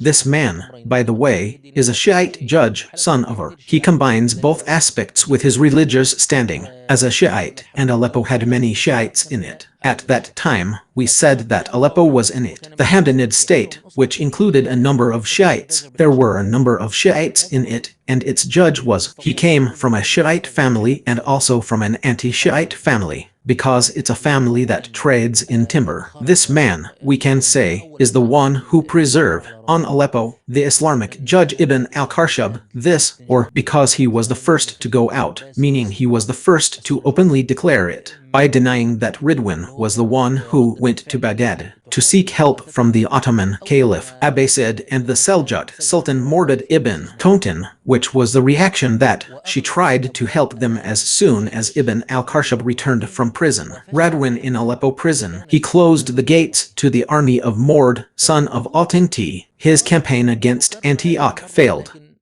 Mordad wanted to repeat this time, so Aleppo is now with the Crusaders, but from where? During Damascus, which was ruled by Tareekhna. This is what he considered the military commander of his brother, for the son of Twitch. I don't want to get people into trouble, that's all. The man is here, the one who came to rescue Muslims. He went to Damascus, and the man from Damascus received him with welcome, love, and affection. A group of men from the Assassins, a branch of the Shia sect, plotted to assassinate him, and he was assassinated at the Umayyad Mosque in Damascus after Friday prayers. Oh my God.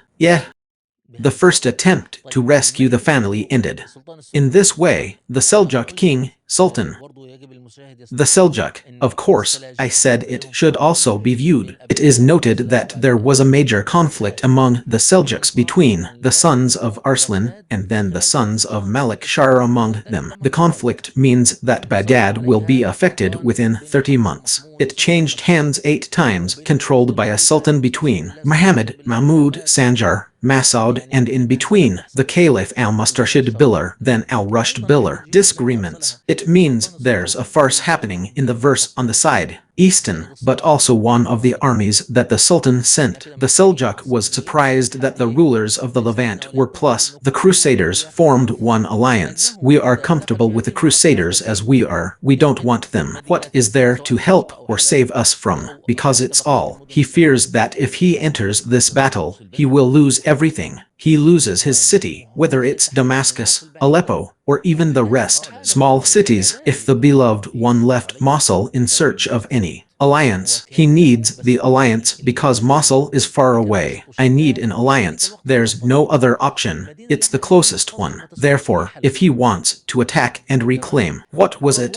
But now the part that was. Antioch was active and operational at that time. And the city that we want to preserve. What? Aleppo will not fall. Or Tamam Radwan of Aleppo, I will not let the city fall. But as they wished and desired. Yeah, I don't intend to get into confrontations, like what's happening today. Yes, okay, fine. In a second attempt, the son led it. Al-Karshab brought a man named Najm al-Din, meaning the conqueror, and also the governor of Mosul, and Najm al-Din I, the conqueror, inflicted a crushing defeat on the Crusaders and drove them back. Regarding Antakya and their response regarding Aleppo, but unfortunately, he did not. It means crushing the army of Antioch and killing its prince, and yet it did not mean that he did not continue his mission or that he did not continue his campaign sweeps through Antioch, which is now without a prince. Why without an army? I honestly don't know why. It means mentioning that, for example, he used to drink alcohol. For next summer, I mean. But the reason is I didn't. I stand on it completely. He defeated the army of Antioch. The army of Antioch was defeated. He did not capture the city.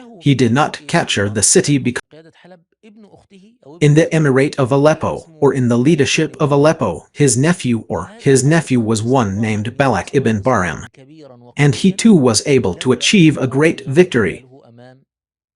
And he would have been strong had he not also been assassinated in front of Manbij Castle. All of this at the instigation of Ibn al-Karshab, the judge of Aleppo, son of al-Karshab, went to, of course, Najm al-Din, i.e. al-Gharzi. This was a one from Mardin, not the one from Mosul. Okay, and be careful, and unite with Khalj Arslan too, and the wise Danish men in Central Asia and Abarwar. 3 Crusader armies came as reinforcements. There were many opportunities if it weren't for the rulers of the Levant, and the assassins, who were the Mar. Very involved in assassinations. Okay, then he came. There was this guy named Bari ibn Tatakin from Damascus. Barder Bari ibn Tatakin executed. He achieved a very remarkable victory over the Crusaders at Damascus. Had it not been for the fact that 2 assassins had been sent to him, they managed to reach his guards and killed him. You have names like Najm al-Din, i.e. al-Gharzi, Aksankar al-Bakarsi, that's another one too. He exerted himself and was then killed by the assassins in the mosque of Aleppo. Similar to this, Mordad, son of Tonquitin, who assassinated in a Damascus mosque, Dartil in the Aleppo mosque, Sokar al-Bakarsi Najm al-Din, that is, the conqueror, swore by God. Ben Baram A. Mahmud Buri, Ibn Tatakin. These are names of lights. That's what I did. She achieved things, but her journey was not completed until the meaning of what I'm telling you now is clear. Who? Imad al-Din Zengi, who was the first, a major attempt to liberate Jerusalem. To liberate Jerusalem and liberate the Emirates. Crusader. Okay, how did Imad al-Din look? Imad al-Din was a military man from among the subordinate princes. The Seljuks ruled Basra. He entered into the dispute between the Caliph, al-Mustarshid Bilal, and the Seljuk Sultan, Masud. He was with the Seljuk Sultan.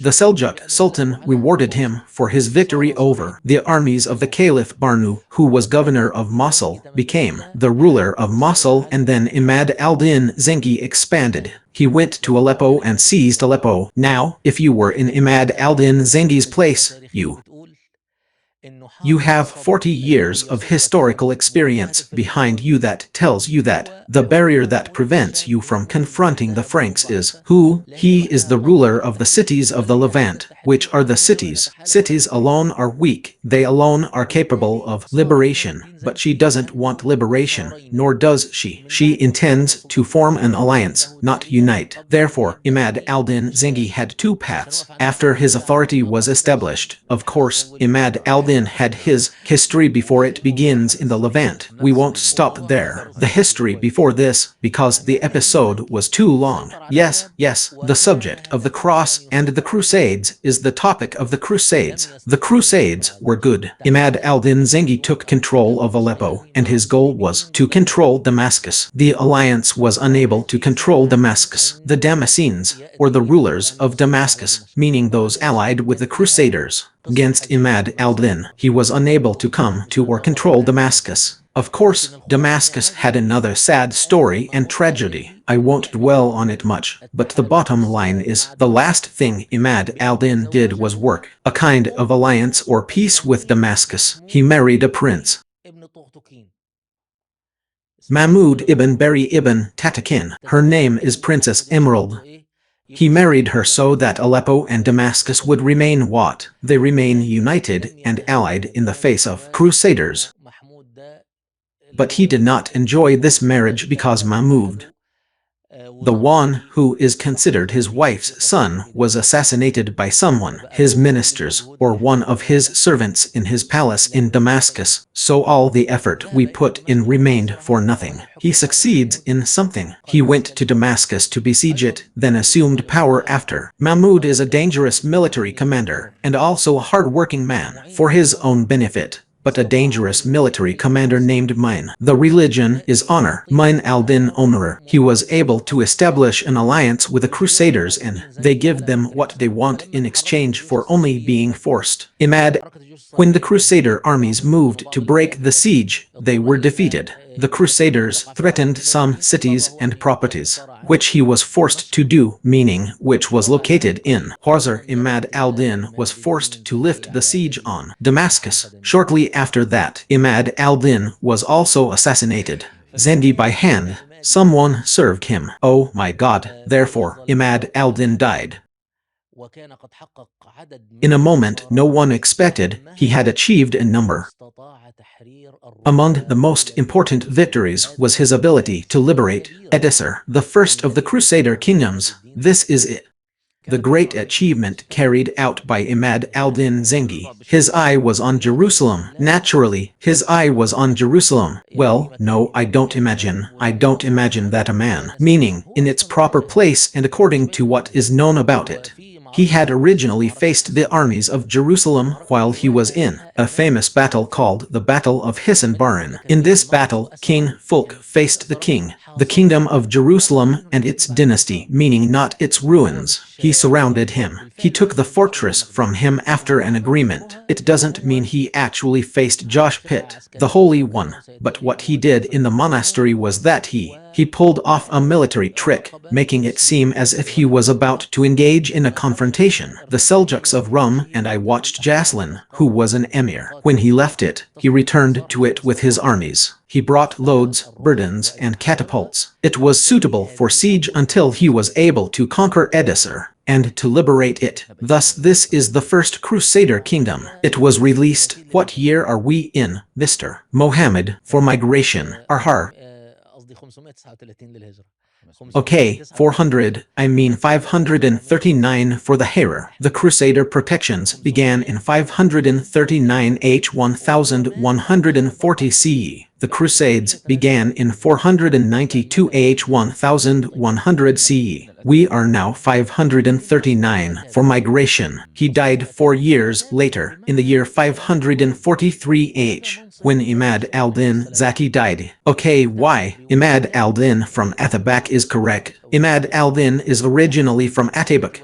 Its origin is Atabag meaning prince. Further, this was a position that was well known among the Seljuks. By pledging allegiance to your son, meaning the Seljuk king or the Seljuk prince entrusts the upbringing of his son to someone, his military leaders. This military leader is called the prince father. This closeness is what allowed him to rule. Mosul al-Akhir, yes, Tayyib, now Imad al-Din Zengi's son has been martyred. Nur al-Din with Nur ad-Din Zengi, oh how wonderful! Nur ad-Din Marmad. Imad ad-Din Zengi rules Mosul, Aleppo, and Tamim. When Imad al-Din died, the bad habit that was widespread among the issue of soldiers among the Seljuks was one of division. The kingdom, so what happened was that the king split. It was founded by Imad al-Din between his two eldest sons. Saif al-Din Ghazi took control of Mosul and Nur. The religion of Mahmud is what Aleppo has become. Okay. Here is the site of the death of Imad al-Din Zengi. Jesslyn managed to break through the barrier and retrieve it. Once again, oof. Yes, but Nur ad-Din was able to lead an army in extremely fast and extremely powerful. He drove Jesslyn out of it, freed irrigation once again, and won. This brings 3 gains. Yeah. Firstly, he gained the visions. He didn't lose them. He proved that he was worthy of his father's leadership, and his father's death is not the end of the jihad movement, and not even a weakness in the state. He took his father's place in the Levant, in Syria, or in the Levant region, or the missed opportunities to annihilate the Crusades.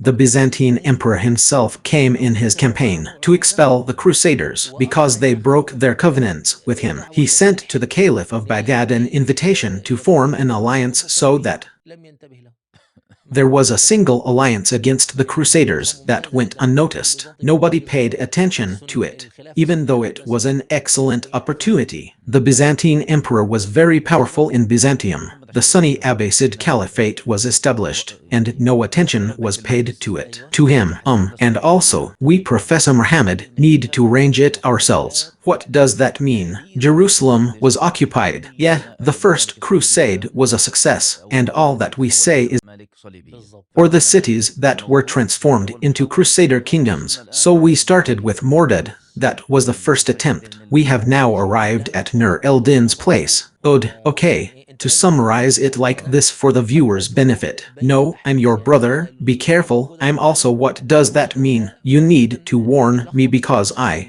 might get lost among the events, meaning, what are the matters? It's in my mind, but when I say it, it's very cold. It means I confused people with me, because we haven't even started the campaign yet. The second crusade, the third crusade, or neither. We did something. There's still more to come in the first crusade. Which is the most important crusade? Which is the most important crusade? And I'm telling you about it. Any source that talks about the Crusades, you'll find the first crusade took a third. That means if a book talks about the campaign, you will find the Crusades took it. They took a third. They took half. He took more than the other crusades, and less in details of this. Or that's right, because it's the only campaign that succeeded like what I told you, and I succeeded in these circumstances. The circumstances under which you could have destroyed this. The campaigns are good in any case. Nur el-Din Mahmud A. Establish now, or rather, own it now. It's all with him. The one who is with him is Aleppo, and wants Antioch. No, still, Damascus wants. Yes, Antioch in medicine. Why Antioch? Yes, that's good. That's good. Well, look, Nur el-Din Mahmud. He killed the prince of Antioch. Yet he did not. Why did he not capture Antioch? Antioch. Important question. At that time, which was the time of Nur al-Din, the Byzantine Empire was experiencing one of the strongest periods. Historians refer to these periods as the state periods. Byzantine Final Awakening. There were 3 emperors there. Renew its golden age. And the Byzantine Emperor. In the Byzantine Emperor, the days of Imad al-Din Zengi have come. This time he came wanting an alliance with Muslims against Christians. No, he was the first to submit. He had a servant from the Rar tribe, and the servant from Antakya submitted to him and said, "We are your people, we are your men, and these are the places. We rule it in your name. We actually need your army to do this. We take over other places." At this moment, Imad al-Din Zengi faced this, the new invasion, using all means of warfare and politics. He summoned all the supporters he could, and he became an ally and began corresponding with the Byzantine king, saying, "How can you trust these people? Once you return, they will take these things to themselves." And he contacts the foreigners, saying to them, how could you allow this man to come? Because if he will take all these areas from you and reclaim the house, Jerusalem, which was originally part of, for the Byzantine Empire. He sowed discord among them, through politics and fighting, until this turned back. The campaign was repelled and returned defeated. The Byzantine Emperor's campaign. Nur el-Din was living in the same atmosphere. Not, I want the Byzantine Emperor to intervene in the matter, because he is a powerful emperor with strong armies now. Therefore, Antioch remains. He remembers that he followed him, and it is ruled by weak princes at this moment. It's better than me going to liberate it and then facing Crusaders and Byzantines together. Yes, look at the political shrewdness. It's impressive. Yes, that is why Nur ad-Din kept Antioch. He was weak and said that being near Behemoth was better, from being in the vicinity of Amarn and Israel, which is the Byzantine Emperor. But now before us, the major task is the task of unifying the Levant, because you cannot confront the kingdom of Jerusalem, and Tripoli will not exist without uniting with Damascus. Of course, Nur el-Din is much better than his father. Look at Imad. Religion, as portrayed in books, is a strict military figure. Cruel, yes, of course, smart, brilliant, and everything, but mercy, Nur el-Din, on the contrary, and of course, Imad al-Din might have been this. The personality is essential because he knows how to unite a nation. She was broken before him. For example, the soldiers would loot and steal, but Imad al-Din Zengi had a well-organized army. And he meant, as Ibn Kathir says, for example, that the strong one among them, there is a fear that the powerful among them will be unjust among them. There is a fear that he is unjust. Nur al-Din inherited his father's courage and strength. His father was pious, kind, merciful, humble, and gentle. Salman then exerted all his effort in conquering Damascus.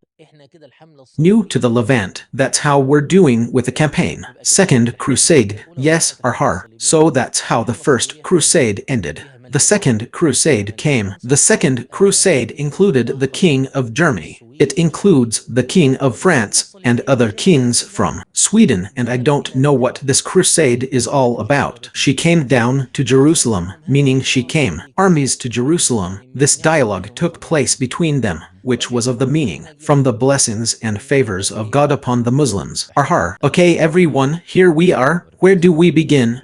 We are now 114740. Yes, at this time, yes, what are we doing now? The task we are going to do is, will we go to liberating the Rahi? We are supposed to be coming because of her. But then someone else comes along and asks you, what about liberation? Once we free this place, we'll return it to Jessalin. So what did we gain from this? Okay, so where do we go? Attack Aleppo, that Aleppo we're talking about. It contains the stronghold of the Zingid Islamic power, and she's the one who caused all these problems. Aleppo has been liberated. Okay, a third opinion says, let's go to Damascus.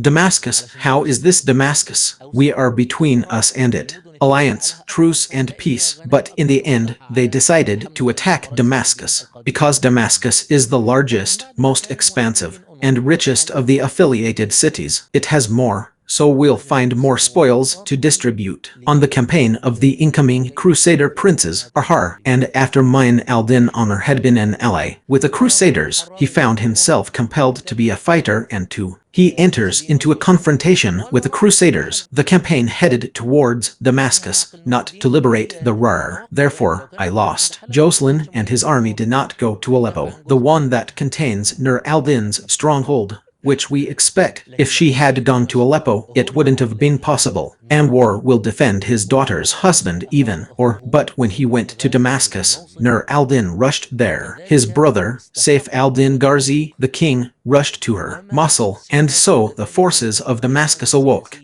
And whatever political possibilities it desired after that, Mu'in al-Din Amr, and this campaign, which has lasted 4 years in preparation,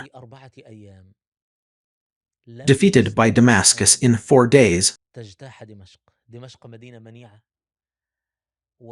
They could not conquer Damascus. Damascus is a fortified city. The Islamic world literally means not the world. The Islamic scholar wants to say that the entire Levant region and the region of Iraq is now in a certain position. Religion and the helper of religion also used its methods. The politics of dividing the Franks among themselves. Some of them kept paying bribes to so-and-so in order to get away with it. He withdraws from this campaign and sends them a message saying, okay, so what if I'm forced to now. As for handing over the city, I will not hand it over to you. But the king of the east will come, meaning Imad al-Din Saif al-Din Darzi, and you will see all Muslims as one people. If she comes, it won't be between her and me, it's between her and me. And between you peace be upon you. Like this, what is between me and among you is peace. So preserve yourselves and your presence on this land. What does that mean? It means act and abandon these people, new arrivals. May peace continue between us. If those countries take over, then it's over. Time of peace. The mother of the Second Crusade set out from France. Some of them came from France, Germany, and other countries. A group from other countries, but of course the most famous of them, the man from France and the man from Germany. The great kings, I mean. Some sources say they headed to the monastery. They fail. Yes, there is a way to recover it because it was under Zenki control. I don't know this. And then they headed to Damascus, and there they were defeated. I don't know this. I don't know if they went to the monastery and they were defeated, but they are directly connected to Damascus. Yes, if that happened, it will be skirmishes or it will be a branch of the German army, which is coming. He came by land, if that's the case, but the truth is, actually, I can't recall what they meant. It wasn't me. I say that this didn't happen. I say that I am the one who doesn't. I know. Okay. So it's very possible that it happened or that a subsidiary army. But originally, the campaign stopped in front of Damascus in order to. Damascus is being invaded. The group that is in one peace alliance, it is the Crusader group who descend upon places. Certainly, they remain more prepared, meaning they went down to, for example, the Gouter area is a suitable place. You set it on fire and the armies suffocate, because it's a place full of firewood, the Crusader armies, when relations between them became corrupt, the alliance and trust, and some people withdraw, and some people are returning to their emirates. The campaign is over. The Crusades did not last long in the Levant, and that's how the morale of Muslims in general rose. Yes, it rose overall, but the new verses will always appear. Here, if you look at the scene, you feel that the unity of Syria and Damascus has become a reality. But what? Min al-Din honor soon dies. So he came or ruled himself, remaining Min al-Din honor. This was also Atabeg. Yes, the true prince is Mujir al-Din Ab, from the sons of Beri. All of us are from the sons of Beri ibn Tatin. We mentioned it a little while ago.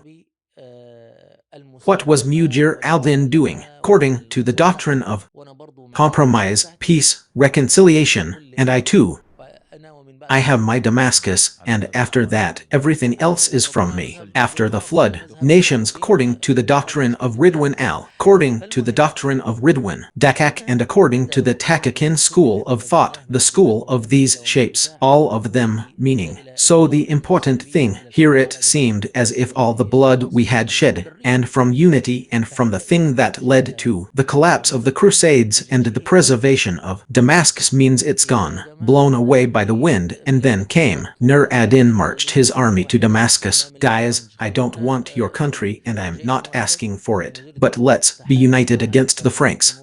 This means one army. Mujir al-Din maintain an alliance with the Franks, fought against Nur ad-Din and forced him to lift the siege. And here's what happened. A number of factors collided. In the context of what has been said, Sheikh Murad, something happened that we should now point out, because what event will there be for her? Imad al-Din Zengi in one of his wars with the army caliph.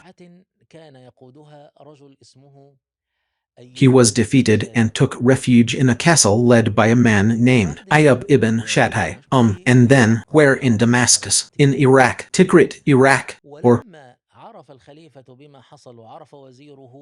when the caliph learned what had happened and his minister knew the Seljuk, with what happened, was a punishment for Job. This is the mouth. So he removed him from office. Job found no place to turn to except Iman, the Zengi religion, whose rule had been established in Aleppo.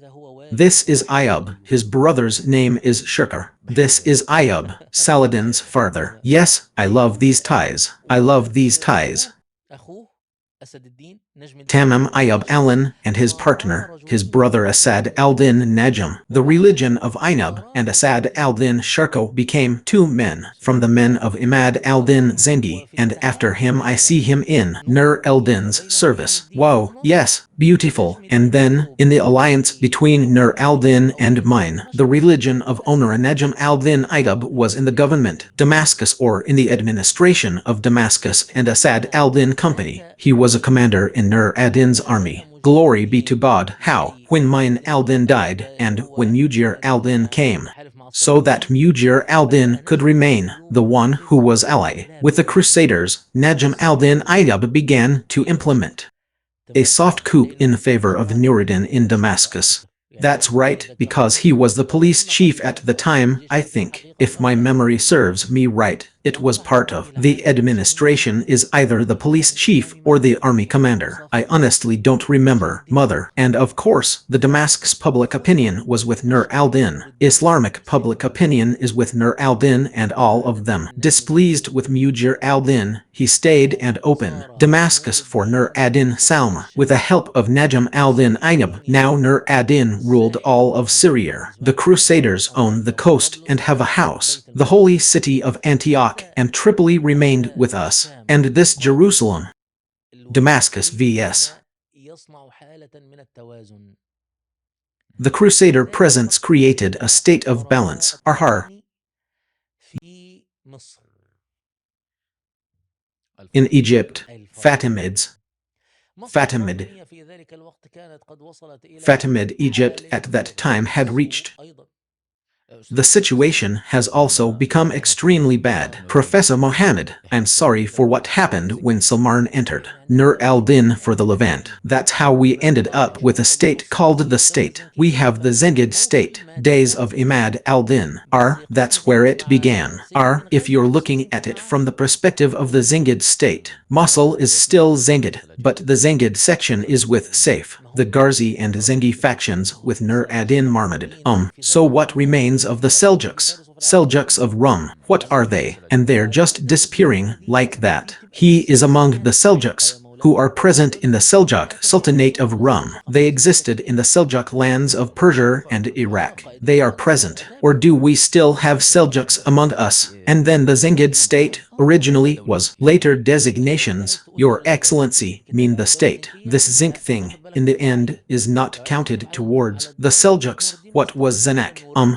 He was a leader among his leaders. A leader from among the leaders of Atibid Barter. No, but historically we have a Zengid state, of course. Yes, of course. Our Zengid state. Yes, if you want to say country, I mean, if you're going to write a book about the Zengid dynasty that will make you pay attention to its branches are available if you want to write about its country. Nur ad-Din, for example, writes the Nur state. For example, the two gardens in the news of the two countries, Al-Nuriya and Al-Salhinar. This is Abu Sharmer's book. Yes, he called it Light and Righteousness because he did not discuss it, the part, but you'll tell him the branch will discuss it. Iraqi or Oud, Egypt at that time was living in a state of, it was bad during the era of the caliph's ministers. They weakened, and it reached two quarrelsome ministers. One is named Dardum, and the other is named Shawar, and these two are vying for power, of course. He reads the last history of the Fatimid state, meaning, what riddles and upheavals will he find? And of course, look, it's a Shiite state, Ismaili, but its ministry was held by Christians. An Armenian Christian was appointed to the ministry. while a Sunni was appointed to the same position, and he assumed its ministry before me, meaning according to the doctrine, the 12. And this tells you what the world is like. It's ruined, meaning it's in its final stages. Anyway, Shawar and Dargam, they were vying for the position of Sultan. So he went. Each of them went to an ally of Shawar. Nur ad-Din and Dargam went to the Crusaders. The Crusaders and Nur ad-Din both arrived at a stage where there is neither victor nor vanquished,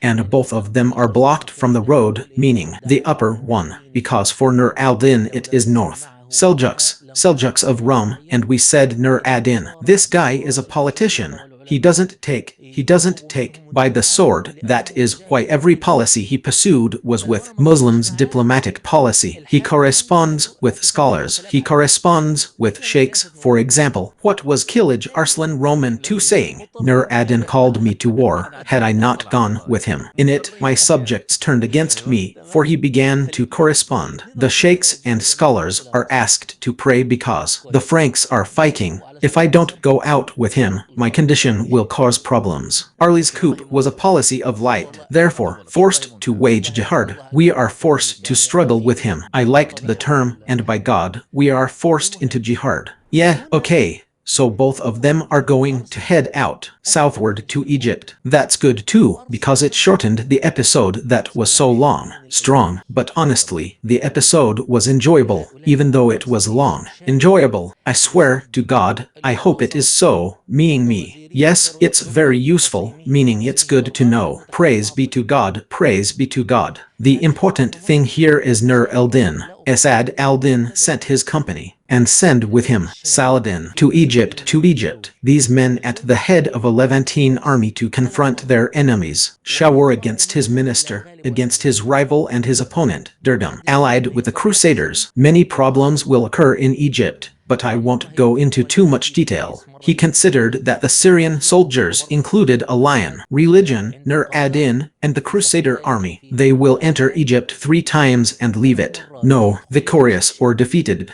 Neither of them will be able to win the battle against the other. Sometimes there will be confrontations in Bilbais. Sometimes there will be clashes in the minister, after defeating his opponent Dargam, turned against him. Ali Nur al-Din turned against Nur al-Din Marmarid. He allied with the Franks against Asad al-Din and Saladin. If he's a traitor too, then this is him. Naturally, hey, the confrontations I'm telling you about, the clashes that took place in Bilbais and Alexandria, Shawar's confrontations with the Crusaders against the Muslims are fine. And of course this is also a golden opportunity. The Crusader presence was destroyed because it was one of the battles were west of the Nile. Asad al-Din Shirka Rasul Shawar told him to fear God. The Franks have gotten hold of a place where our alliance against them means they no longer have a place in our country. Look, the bottom line is that the Crusader army abandoned Jerusalem. He left Syria and came here west of the Nile, and in the army of Sharni and in Egyptian forces with Shawar and Nur. Religion. He is also fighting throughout the Levant. A golden opportunity. Peshawar sent him these men, not the Franks. They are the relief. Golden opportunities, as you can see, we're talking about. The history of our era will be written about in this way. The date, yes, golden opportunities to remove the Zionist occupation. This means that Shawar is still mentioned in curses. These contemporaries will be remembered, with curses too, yes. Okay, then it happened that the Franks decided that they broke their treaties with Shawar and occupied Egypt. Fashar wanted to form an alliance once again with the Zenkian. Won't work. So the Fatimid Caliph al-Ubaidi himself sent. Of course, he is a weak successor, but when he sends someone himself, it means it contains another level of diplomacy. And he sent with him a kind of plea for mercy. His women are from his palace, meaning they are like the women of the Muslim harem. The harem of the Caliph is now fair game for him to take. The Crusaders sent with him the hair of his women so that they might be here. Nur el-Din sent the last campaign that went and settled in, which was led by Asad al-Din and Nur al-Din. Asad al-Din and Saladin, they were able to defeat the Crusader army because, of course, at that time she joined them. Egyptian forces. Here, Shawar was killed by Saladin. Honor him. Yes, by recommendation and order of the Fatimid Caliph, and of course, this means everyone wanted to kill him. That is, he killed him, and here Asad al-Din Shirkuh took over the ministry in Egypt. What does ministry mean in Egypt? The ministry, meaning the minister at that time, was like the prime minister at that time in the country. The Fatimid dynasty was considered the de facto ruler. Executive means he is the de facto ruler, meaning the caliph in that regard. Time had no other signs but appearances. Royal Sultanate Arhar, because we said the Fatimid state from the beginning. I entered the era of ministers during the time of Badr al-Jamarli from. During the reign of Caliph al-Mustansir, it entered the era ministers, so now the minister is the ruler. The actual situation in Egypt is that this is the first time it has happened. Consider it. It is a single, not a formal, operation between Egypt and the Levant. But there is a real problem, and what is the problem? Is Asad al-Din now a soldier and a commander? Nur ad-Din's soldiers, nor was he the minister of Adad ad-Din, Alar al-Fatimi. It's a complicated situation, complicated case, very much so, by God. Of course, Al-Adad, for his part, drown Asad al-Din, and after him, drown Salar. Religion is about showing hospitality and respect, hoping that he draws them to him, and they become the soldiers of Egypt, and the soldiers of her Fatimid Caliphate, not that they are the soldiers of Syria. And in the end, they are just soldiers like. Not all soldiers change their loyalties and switch allegiances. Their loyalties lie with those who find themselves ruling a country, great, fertile, and full of money like Egypt, meaning their wealth. Money for the leadership position in the Levant. Or, this is what he did. So shower them with blessings, shower them with gifts. On the other hand, this is what became dangerous for Nur. Religion, and then the taste of the mouth makes the eyes shy. How do we turn against him? How do we remove him from power? The ruling, of course, and more than that, I'll make it even more complicated. Asad al-Din spent 3 months in the ministry, and he died. Saying 70-80%, considering him as his leader, reflects his confidence in Salar. The religion is much less than that. Saladin, that is, al means, for him, for Nur el-Din. He doesn't have the same attachment and loyalty. The history between Asad al-Din and Najm is ancient. Religion between Saladin and Nur al-Din. My point is, Saladin didn't have anything like that. So here's the complicated situation. As follows, let's leave it at that. We divide the issue into 2 scenes. Saladin is present in Egypt is Sunni, and it came from the army of Nur ad-Din for the Abbasid Caliphate, and he is now the Caliph's minister. The Fatimid Caliph al-Ubaydi was, at that time, a young man, 19 years old, 20 years old, meaning both are young, meaning he, Salar al-Din, and the 2 young men. I think his name is Al-Adad. Al-Adad Lidin Alar, yes, now Salar. Religion. He has a challenge ahead of him. The challenge is, firstly, that the ministry is established for him. He has now taken over. He is the youngest of the leaders, those who came from the Syrian army, and some of these leaders, when they saw that Saladin, a minister, remained in charge of them, then they left him and returned. What? Syria, so he had no soldiers. Okay, Taib Nur el-Din. Saladin took over a country like Egypt. What is this? A country like the one that is bigger than Damascus. What fate? Then this is a young man, and then it is very likely that it will tempt war. He is very keen to make Egypt independent if he is the one who is making independence, with a castle like the fortress of Baran, or the fortress of Talbash Shar, or I don't know what's happening in Damascus, let alone someone who's put himself in that position. Destiny, the heart of the Islamic world, the center of the universe, the country. Here, it will prevail. a kind of mutual suspicion between Nuruddin and between Salar al-Din. Both of them were virtuous, naturally, but you have to. The matter is politically assessed. Nur ad-Din then urged Saladin to cut the sermon of the Fatimid Caliph and its repetition. Unifying the nation is what we actually want. All this jihad that we're doing, in order to unite the Levant,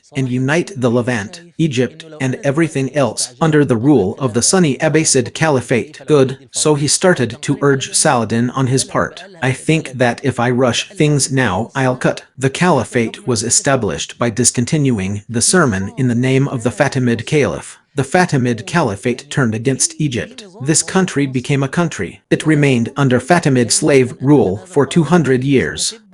There is a system, there are people, there are interests, there are soldiers, meaning, in a system that exists in Egypt, it is impossible. If this decision is made before things settle down, my hand, at least my popularity among people, is good. And of course, I'll have at least one soldier, meaning I'll have. Okay, so what's next? This caliph is young, 19 or 20 years old. He is a year old, a sick man on the verge of death, and he experiences seizures. So we can wait for him to die. The caliph, anyway, he has no say in the matter. His children are very young, so if he dies alone, he will be gone. It means we've overcome the dilemma of me cutting the verse. Cutting the sermon led to a clash with the existing regime. Of course, this did not please Nuruddin, and this, and more than that, he ordered Saladin to cut. The sermon was good. Salar al-Din did not interrupt it. What did Nur al-Din say to him? He said to him, "Help me.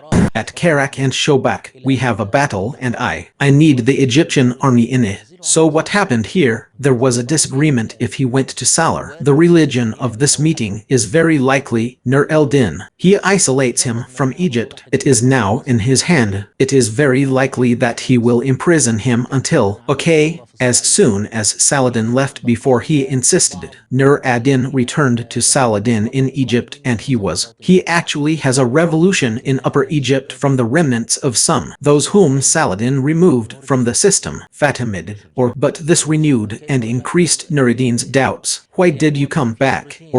How did he come back? That means he obviously asked them to come twice. Once, he had a revolution, and the second time he repeated it. His father was on his deathbed, Job was in Egypt was on its deathbed, so it apologized twice. Fanar al-Din said, "Because I remained until next year, I will go to Egypt."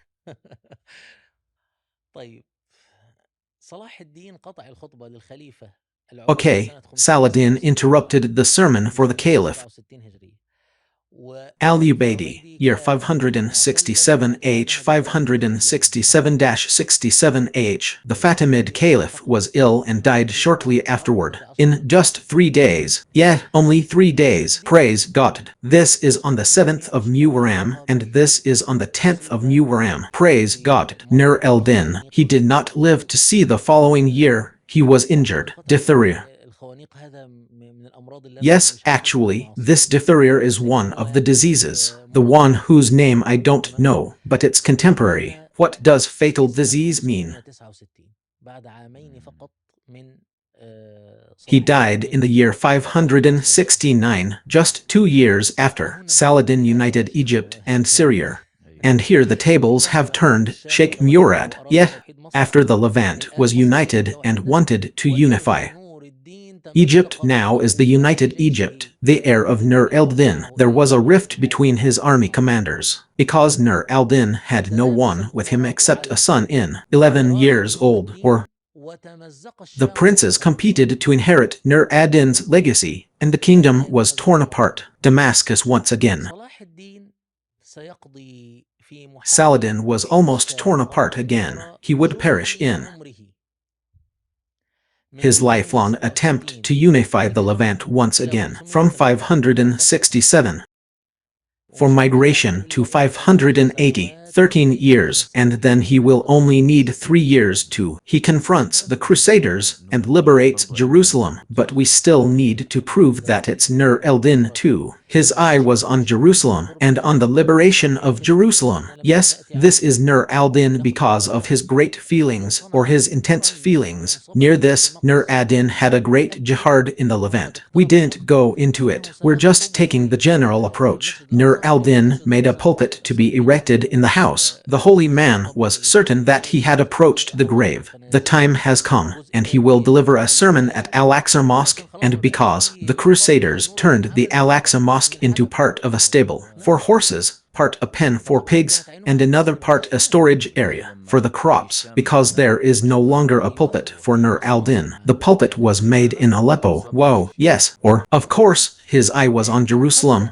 There was nothing in it. Words that mean, therefore, when Damascus is with us, we are with it. And it is Egypt, man. This is a rule that applies to us. So there's nothing left. Okay, but before this happened, this apprehension arose. Then Nur al-Din died suddenly only 2 years later from the unification of Egypt and the Levant. Or here, Egypt returned the beautiful Levant. Saladin marched out with the Egyptian army, of course, not Egyptian in the sense that his family is Egyptian. I mean soldiers, capabilities, and resources. The Egyptian woman, and of course, Ayub said, he went to Syria to single-handedly restore Egypt and Syria. After the verse started, the Arians entered again, another in a state of dispersal. He stayed in this situation for 13 years, as I told you in detail. Painful, bitter details and alliances with the Crusaders and others, and the release of prisoners from the Levant, meaning also Massi. I told you the soldier, if he wasn't, whether or not there was jihad, he had the intention of jihad. The worst part of him will show. He'll just want to. This place is his property. He is enriched by it and feels in it with sovereignty, and nothing else matters to them. We can say that by the year 580 he was able. Saladin ended all these problems and unified. He has Egypt and the Levant, and the hour when the liberation plan began. Jerusalem, of course, there was also a crusader state there. A number of problems and a number of discrepancies occurred. Wars, internal divisions arose, and the French knight emerged, the famous Renault de Chateauroux, who is well known. Barnat, and that was one, meaning a fool. He was a fanatic and actually wanted to attack the city. He desecrated the grave of the Prophet, peace and blessings be upon him, and attacked Hajjaj, after which he married a widow. Her husband is the emir of Karak and Shobak in the region,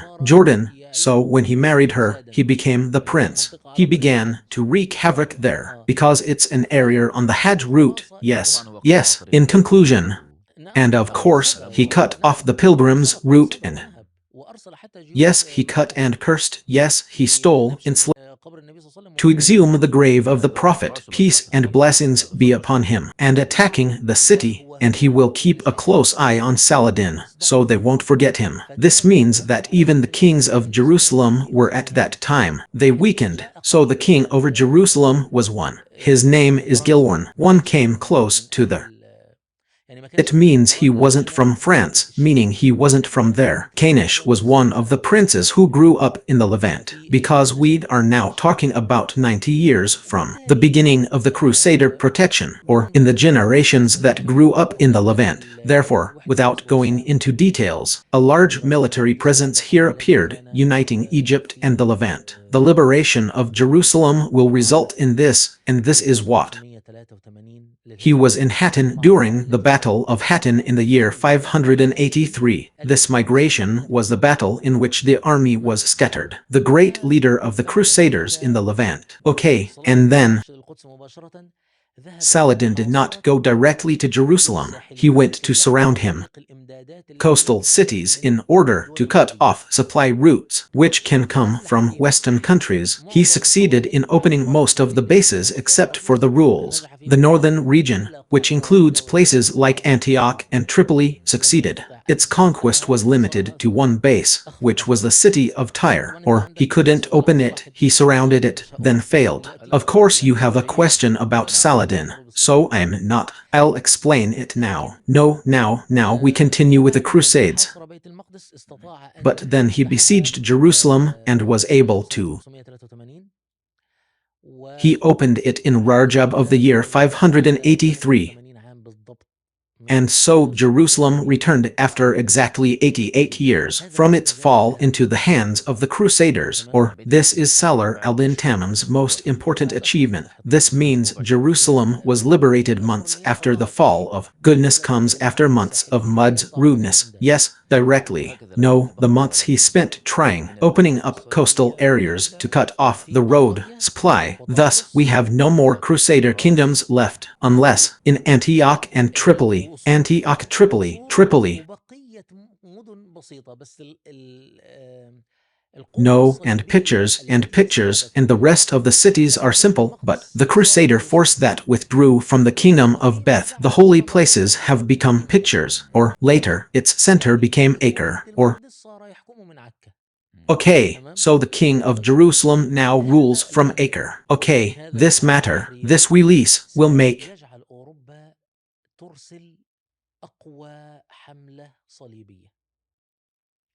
Europe sends its strongest crusade. So, who was in the Crusades? The one with Richard the Lionheart. Yeah. It includes Philip Augustus and Barbarossa. The king of the Germans was named Frederick Barbarossa. Okay. This campaign was the fiercest crusade that came to Orient. Huge numbers indeed. And I'll leave it to go into the details until we talk about Saladin. The details, but the gist of this campaign, Sheikh Murad, the German army. It was a blessing from God upon us and upon the Muslims that the tear was due to more than one factor. The first factor was that Masoud, grandson of Kilij Arslan, who faced the campaign. During the First Crusade, many were killed, and then epidemics spread among them. Then their king drowned. He was swimming in the river, relaxing in the river, when he drowned. His army then scattered after him, and this was the strongest branch in the armies that came in the crusade. And the truth is, if this crusade had reached, given its strength, the results would have been horrific, and it's enormous.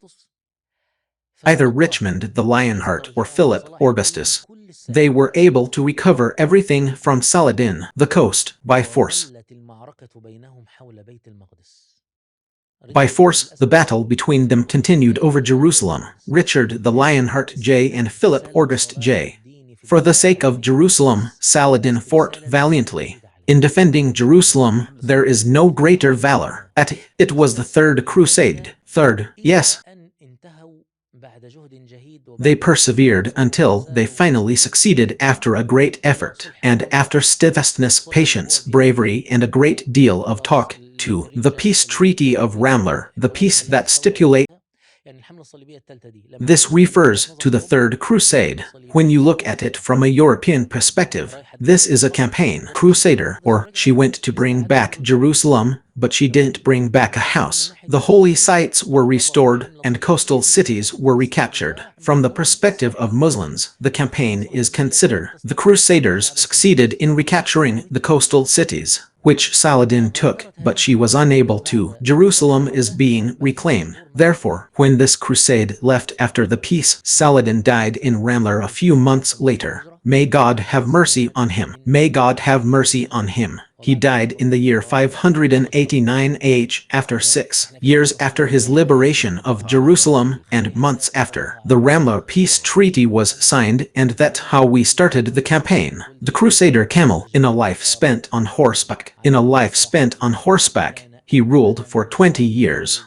And when we come, we will say the word my son, Yorent. Opinions converged on the fact that Saladin was the noblest. Those who participated in the Crusades. We will have a discussion with Saladin, God willing, hopefully. So, when will the campaign start? What happened? Saladin died, and a year passed. The events that occur in militaristic states are divided. The great Ayyubid kingdom after him among his sons and brothers. Of course, Salar al-Din. He now owned Egypt and Syria and parts of modern Libya, the upper parts of the Euphrates Island, which is northern Iraq and eastern Turkey now. The Jazeera region is the vast area that between the Tigris and Euphrates rivers. Okay, all of this was the Ayyubid state. Enough. Huge area. Of course, a huge area.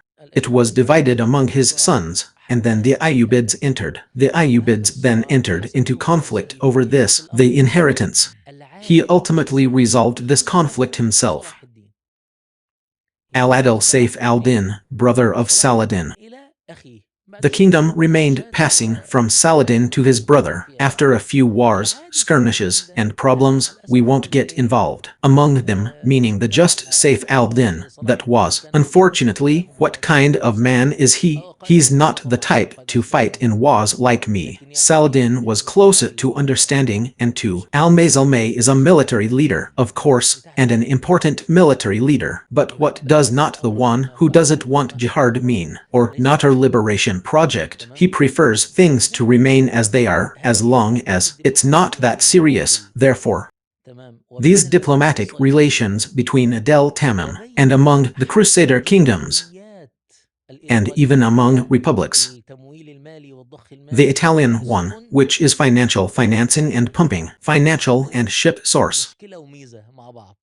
So what did you do? I created a problem and a feature together, something that has an advantage and a disadvantage. Firstly, it kept the situation as it was, meaning no, the Muslims liberated the remaining areas, and the Crusaders knew how to expand more than they had been before. During the time of Saladin, okay, this freezing thing is for us, of course. For us as Muslims, it's wrong because it means, fuck, the Muslims could have ended the existence. The Crusader presence during or after Saladin's time. The Crusader completed another 100 years because some of Saladin's policies and Al-Adil's policies and his sons. Yeah, for another 100 years the land remained occupied. What was the problem with Saladin's policies? She's in the Saladin episode. Okay, in short, he was very tolerant. Yes, there is some of it. I am one of those who believe that Salar al-Din, excessive tolerance. Yet, although this has an advantage that makes us say until now Saladin is a Musliminite, but his impact, I think the politician made many mistakes. This is just one line,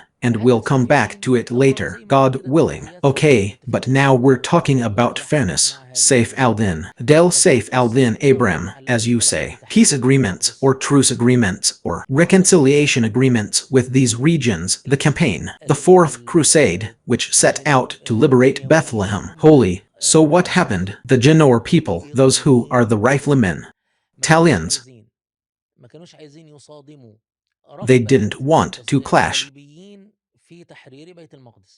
The Crusaders' desire to liberate Jerusalem. They didn't want to lose their political relationship. Together with Al-Adil and Al-Mashriq, they went and did something. It's very nice that they changed the course of the Crusades to Byzantium, so because this crusade, it was also a very powerful campaign that destroyed and devastated Byzantium, Constantinople, the capital of the empire. The Byzantines ruled there for 50 years, or 57 years old. It means it fell. Constantinople fell and they invaded it. Yeah, it fell and they overran it. She was extremely fierce. Thank God, because if she had come at this time, the fate would have been extremely difficult. By the way, whoever reads Islamic history on the least actually knows God's hand is with this nation, and this nation was in. Many moments are possible. You dig deep into it, but one or two things come out. Two events, one of them dies, meaning the hand of God. You and I have already discussed this hadith, the words of the Prophet. May God's prayers and peace be upon him. I asked my Lord 3 times. He gave me 2 and withheld 1 from me. I asked him for it. He will destroy my nation with a general famine, and he gave it to me, and I will give power. They have enemies among others who will see them. So he gave it to me, and I will make their might among themselves severe. So he stopped me. So I prevented her. Oh my God. No, our story is about the amount of destiny involved. It has nothing to do with intelligence or shrewdness, nor politics in verity, nor is it. There are many indeed. Look how many stories you told, Professor Muhammad. I mean, you are the story of Imad al-Din Zendi when he left, and how meet Najm al-Din and so on, and how his brother Asad al-Din, Anwar al-Din's partners are taking them to Egypt because they form an alliance for this reason. But then the caliph dies, and that's what happens. The minister then becomes, I mean, who wants him? He plans. That's right, and that's why I really want to tell you to read. History is one of the things that brings despair and frustration. What is happening to us in Gaza today? Believe me,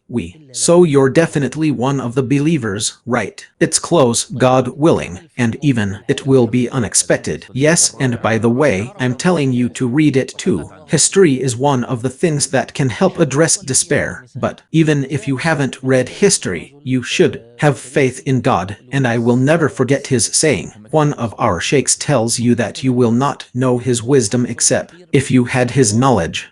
Okay, let's continue with the topic of habit. The Fourth Crusade has passed. Constantinople, and God is with you. The fighting believers. The Fifth Crusade was led by a man, a Frenchman named Louis Roman VII. By the way, how many crusades were there, Professor? They are 8, meaning of course the Crusades. Many, but only 8 adults. We said the first and we said the second, which failed. Imam of Damascus, and the third one belonging to Rashid, the Lionheart, and the fourth one deviated from the fifth one, Louis. What did the seventh Frenchman, Louis Roman VII, do? Is it still there? Louis Roman VII said, as Ibn Wasil recounts. Even he and others say no. Look guys, we were wrong to go to the Crusades. She went and occupied Syria. And we made a mistake because as long as the occupiers of Syria are behind us, Egypt, this has always been able to supply the Levant with money and men, or therefore, even when the Crusader balance was achieved, the 2 Syrians went to Egypt, so we will go to Egypt, and there, after controlling Egypt, our backs will be secure. It means we can go easily and smoothly to Jerusalem. Incidentally, some sources say that this Egypt first idea existed even before the First Crusade, but it was unsuccessful. But its first real test was in the campaign, the Fifth Crusade, which we are talking about. This crusade came before Demeter Ahar here, who was the Sultan of Cairo. Now we have the first just and great man, Saif al-Din, who is the brother of Saladin. Tamim is the one who rules all of this, the kingdom, but he himself made it upon his kingdom. His kingdom was divided into 3 major parts, with Egypt placed over it. His son Muhammad is nicknamed Al-Kamil, and he placed his son Isser, nicknamed the Great, in charge of Syria, and the island of the Euphrates was placed on which his son Moses was placed, and he is called the most honorable. Okay, yes, but of course, you and the Crusades, and they came to Egypt, came to Demeter. Saif al-Din was the first to hear this news. The campaign, what was Egypt doing? Do you know? The Nile branch, a distance and an island in the middle, built by them. It has a military tower called the Chain Castle, and in a chain that prevents entry, you are through the tower, capable of controlling anyone who attacks. What is someone who breaks the chain and knows how to penetrate it? He dealt a massive blow to the Egyptian defenses like this, when Muhammad al-Fatih climbed the mountain in order to bypass the chain, and then it opened. Constantinople, or the just Saif al-Din, of course, remained for months. Battles are among the things that mean it is not good. The length of it was considerable, but the Crusaders were able to. They cut the chain and entered the just Egypt. The first thing he heard was this news. Historians say he was struck on the chest and died instantly. He suffered a heart attack. He never imagined that the Crusaders might cross this, and I imagine. One means living his life, meaning managing Things should be handled peacefully, diplomatically, and through negotiations. Perhaps his psychological distress outweighed the danger. Military, yes, because he couldn't imagine facing it, so he became. At this critical, sensitive moment, the king died. The great Ayyubid Sultan, his son, Kemal, became the one who controlled Egypt. His full son began calling for and seeking help from his brothers. The great Jesus was in Syria, and the noble Moses was sent. They actually sent armies to him, and the full force was upon him. He followed his father's doctrine, and was even more cowardly than his father. So what did he do? He presented this hellish offer to Crusaders. Go back from Egypt. Yeah, and you have everything that Saladin liberated. Yeah, including Jerusalem, except for Kerak and Shobak. God is great, God is great. Yes, what humiliation is this? What subservience? Man of lowing. He who has no share of his name is not perfect. The missing part is no. Yes, he is giving up one of the most sacred sites of Muslims. I renounce everything Saladin liberated except Kerak and Shobak, considering it is a fortress at a crossroads. Important, considering it is a difficult military fortress. But when Louis Roman VII saw this display, he thought that it indicates that his victory is near. He could occupy Cairo and from their control. He rejected this offer regarding Jerusalem. The perfect one was forced to struggle. He was forced to struggle. His two brothers were with him. And this conversation took place in August, before the dam was built in Egypt. The high-pressure system meant that August was the month of the flood. Nile flood. Yeah, the Nile always overflows. The Nile, of course. In Egypt, it has a route that includes all of Upper Egypt. The first thing it does is, its branches are very numerous in the Delta region, or the Delta is a collection of branches of the Nile, and when flood, these areas become very difficult to resolve and cannot be resolved. It is impossible to fight battles there. This came at a time when it did not mean. Louis Roman VII was waiting for him, so the armies were mobilized, and of course, the Egyptian armies and the people were the most knowledgeable about the land, able to defeat and expel them. They could have been exterminated, or had Al-Kamel not allowed them a safe passage out. They were given a safe way out. I read that when they entered, he opened the door for them, dams of water, so they drowned them. It was his plan, his idea. Look, what I'm sure of is that it wasn't. His idea is that this story will only happen once. Second, in the 9th Crusade, the opening of the waters will happen during the Crusades, 9 o'clock sharp. Yeah, but this campaign, the 7th Crusade, was Nile flood time. Okay, by the will of fate. Of course, the Crusades, so we can differentiate between them. They are very similar to each other. Even this Louis, the 7th and 2nd, Louis Roman 9, meaning both. Louis's Bard. Yes, also, yes, the 5th campaign was near Damietta. This 9th campaign was in Mansoura, or they mean they advanced into Mansoura. Okay, so here I'm telling you that the full opening was for them, a path for them to cross over to means to complete it safely with. He was able to annihilate them with his help, the two armies that his two brothers sent to him, the most great and most honorable. What was the 5th Crusade? Some of what Professor Muhammad says is that the campaigns,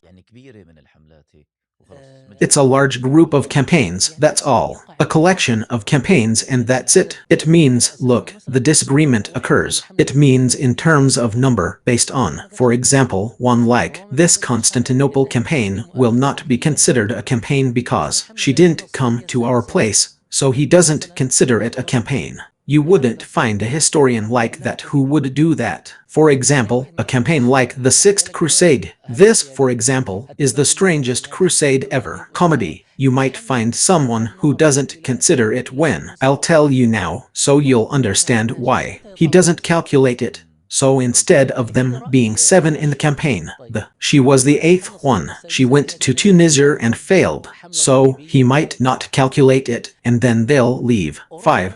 Okay, so in my opinion, okay, now let's talk about the Sixth Crusade, which was the strangest crusade against large Europe. It has, as you know, kings, they intermarry, they get married, and then someone dies. So, inheritance leads to someone marrying someone else, then he goes to his sister. The important thing, sir, the position of emperor of the empire. The Holy Romans reached a young orphan boy who was, his name is Frederick, because he was an orphan, and there was no one. He's actually interested, and nobody thinks he'll get the verdict. They had left him with his maternal uncles in Thaclier. He wasn't staying in the areas of the throne. This man grew up in his heavy load. Arab civilization, we said the heavy one. Muslims lived there for 200 years and built a civilization there. Okay, and I remember when we talked about this topic. And then when the Normans expelled the Muslims, it is true that they expelled the Muslims and seized the island militarily, but they were the Islamic civilization which she was superior, and each one of them called himself king victorious by God. Roger writes verses. His Quranic verses were on his palace or his robe, and the tiles were Arabic. And they have Arab scholars like Idris Yassi and others. Mosques and a degree of tolerance they inherited from the Arabs. Frederick Roman too was born on a heavy island. He grew up in the spirit of Arab civilization and loved. He studied Arabic sciences and was distinguished in his reading. Astronomy, mathematics, and geometry are studied in the science of birds, falconry, zoology, and astronomy, and philosophy. Look at this brilliant young man, so knowledgeable and well-versed in the subject. Because of this, he was an atheist and not a believer in Christianity. Okay, so, look, like I told you, it's heavy and it's arrived. He judged him without planning, but so-and-so died. Alan doesn't know who to marry. The verse reached him. The ruling. Okay, so there's a pope, a cross, maybe the third one. If my memory serves me right, it means I'm not very knowledgeable about order of European popes. Workers incite him. What is he doing? Launching a crusade to liberate Jerusalem. The sacred thing is what we have been doing since Saladin liberated it. We don't know what to bring it up again. Frederick Carn. He slows down and slows down. He walks a little and says to him, "This year is a big draw. We don't have the money to leave it for next year." Next, he might go and marry, for example, a girl named Malik. Jerusalem, which is located in Acre, because he remains the title holder, so that the Pope will be silenced. And the Pope is not silent. The important thing is that when the Pope found him, he said to him, "You are originally, I'm an atheist, and I know that you don't understand. You're a Christian, and you're not interested in the cross, and you're actually a worshipper. You're reading the books of the infidels and that stuff. Deprived. You, okay, we'll launch a campaign and go out into the sea." And then he returned after 2 weeks and said to him, "I swear I felt dizzy. I don't know how to ride the sea or anything like that." "What do you mean they forbade it?" He replied, "I already know you. Atheist, so they forbade Frederick because he loves Arabs and because he's done with them. King Nashat established a scientific relationship with him. Al-Kamil Muhammad al-Ayyubi had a scientific relationship in Egypt. Yet, this scientific relationship involves exchanging messages and asking questions. Questions in philosophy or mathematics. He'll add them up. The perfect one in knowledge, and of course, the perfect one was in a moment. These are moments that surpass the flourishing of Islamic civilization. Remember when we were at the axis of civilization, we said, Imam al-Karafi mentioned that he did something. He used to gather scholars. A scientific relationship, affection, and friendship were established between them, between him and Frederick, and after the perfect and great Jesus was in Damascus, and Ashraf Musar, with one heart, was divided. They had their ways but remained enemies. Okay. Al-Kamil, Jesus, and Moses, yes, they dispersed. Ashraf Musar. The great Isser al-Kamil Muhammad Tamim dispersed. Now, there is a difference between Jesus, who is in. There are disputes between the Levant and Muhammad in Egypt. Ahar, enough, okay, here.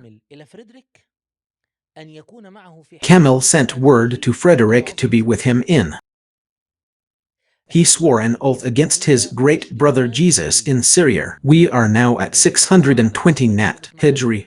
Okay, Jerusalem is still with us. Jerusalem is with us. All right, send it to him in this way if he stays in. One good oath.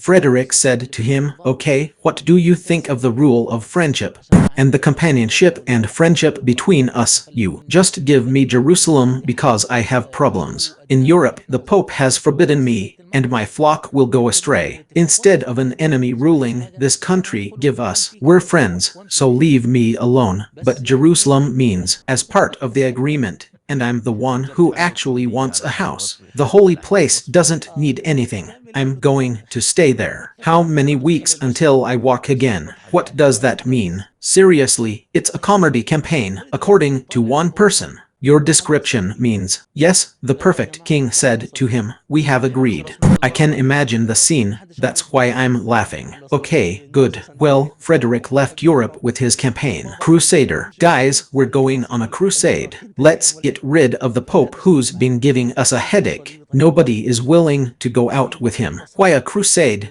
You're an atheist and you love the Arabs and the Pope have forbidden you. I will walk behind you. For him, as a Christian, why should I follow you? Atheist. So nobody went out with him. There was no Crusader army. Look with him. As some sources indicate, he did not go out with him, except for 600 soldiers. 600 soldiers is a meager number, sir. Say 3,000. In some other sources, the number is 3,000 soldiers. What does weak and feeble mean? However, he was completely confident in his friend and went to. What does betray mean? It means going to Acre and will descend to Syria. God wills, and most greatly Jesus dies. Before Frederick and his group arrive, most of Jesus joins the complete and remains the perfect one. Needs neither Frederick nor anyone else. Salvage. It means Syria and Egypt. Sarah of Syria and Egypt with Al-Kamel with the full problem. Well, the Crusaders in the Levant sent to Al-Kamel tells him, "We're coming in one place.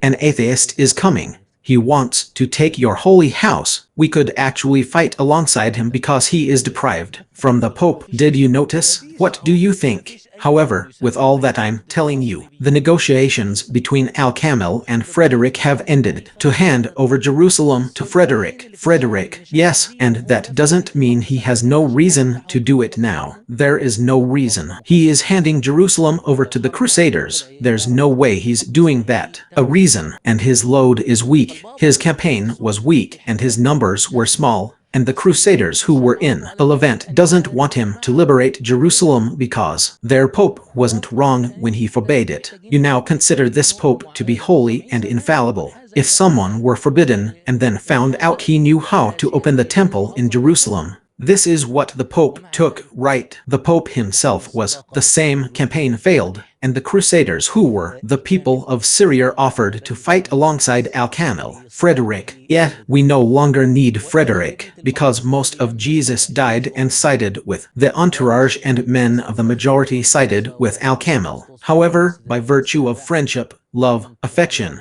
and living together, and salt, Al-Kamel handed over Jerusalem to his friend Frederick, and then Jerusalem, which no armies could reach. Europe neither read nor Frederick the Lionheart, Barbarossa, Philip Augustus, and Louis Roman VII. His liberation. For them, liberation means he seized it. Frederick Roman II Bayou 600 soldiers. This was in the Jaffa Agreement. In the agreement, Wakaramar also forbade the emperor. The muezzin is prevented from giving the call to prayer in Al-Aqsa. They said, meaning if you were in my country, I wouldn't have prevented you.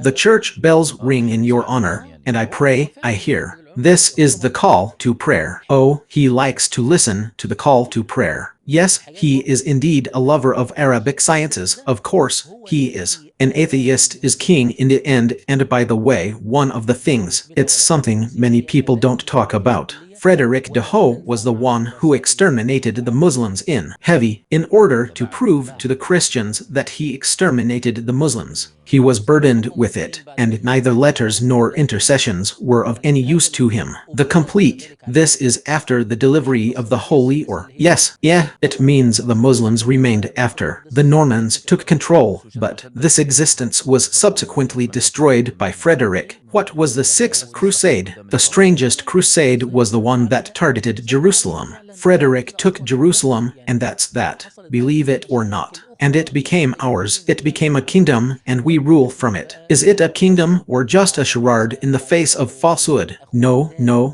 He controlled her. He really did control her, and then that's how he got involved, meaning problems arose afterwards. Another between the Ayyubids, Al-Kamil Muhammad and his nephew, Al-Nasir Dawud, son of Al-Muazzam Isser, remained after, and so, between his third brother, whose name was Al-Adel, meaning, oh, the fair one. I'll remember him now. The second the second Adel, yes, but I forgot his name. Now, it's clear who is Ashraf Mauser, but that's the bottom line. This is the verse, the crusade. The sixth was able to take Jerusalem with ease. A possible way. The seventh crusade that we consider this the last of these campaigns. A campaign for what? I also say that the house of Jerusalem remained for about 15 a year occupied under Crusader rule and cold. The covenants he agreed upon with Al-Kamil mean, I broke my promise, because the call to prayer will remain. Muslims will remain. They were there. They started drinking,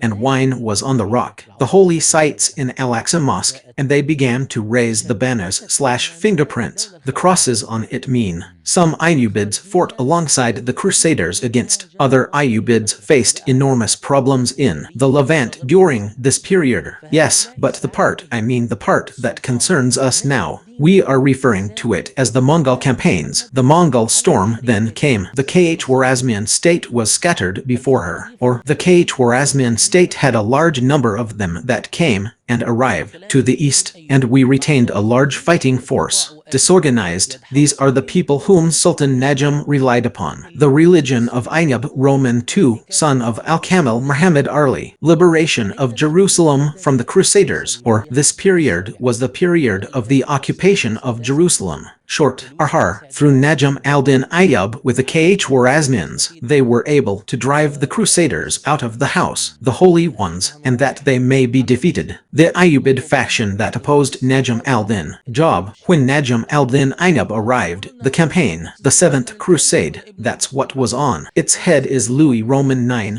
And Louis Roman IX is also. What did he do? He wanted to benefit from it. Louis Roman VII. He said, we'll go to Egypt and ask them Jerusalem in exchange for us walking, or they'll tell us to go to Jerusalem, just like they did. Al-Kamil and his son who rules now, we will go. They left them and went to take Jerusalem, but the Star Job's religion was not like his father's. So when they came, they were expecting something like this. The offer was rejected by Najm al-Din Ayyub. He delivers Jerusalem to them, but he died during this campaign. Najm al-Din Ayyub, and therefore Najm al-Din Ayyub, his wife, Shajar al-Dur, is more famous than him. The Tree of Harm. Yes, this is the one who was able to take control of the situation, and she concealed the dead of Najm al-Din Ayyub and summoned his son, Turan Shah, who was in the Iraqi part of Ashraf Mauser and his sons. All of them. There were conflicts, and this is where the rise of the Mamluks began.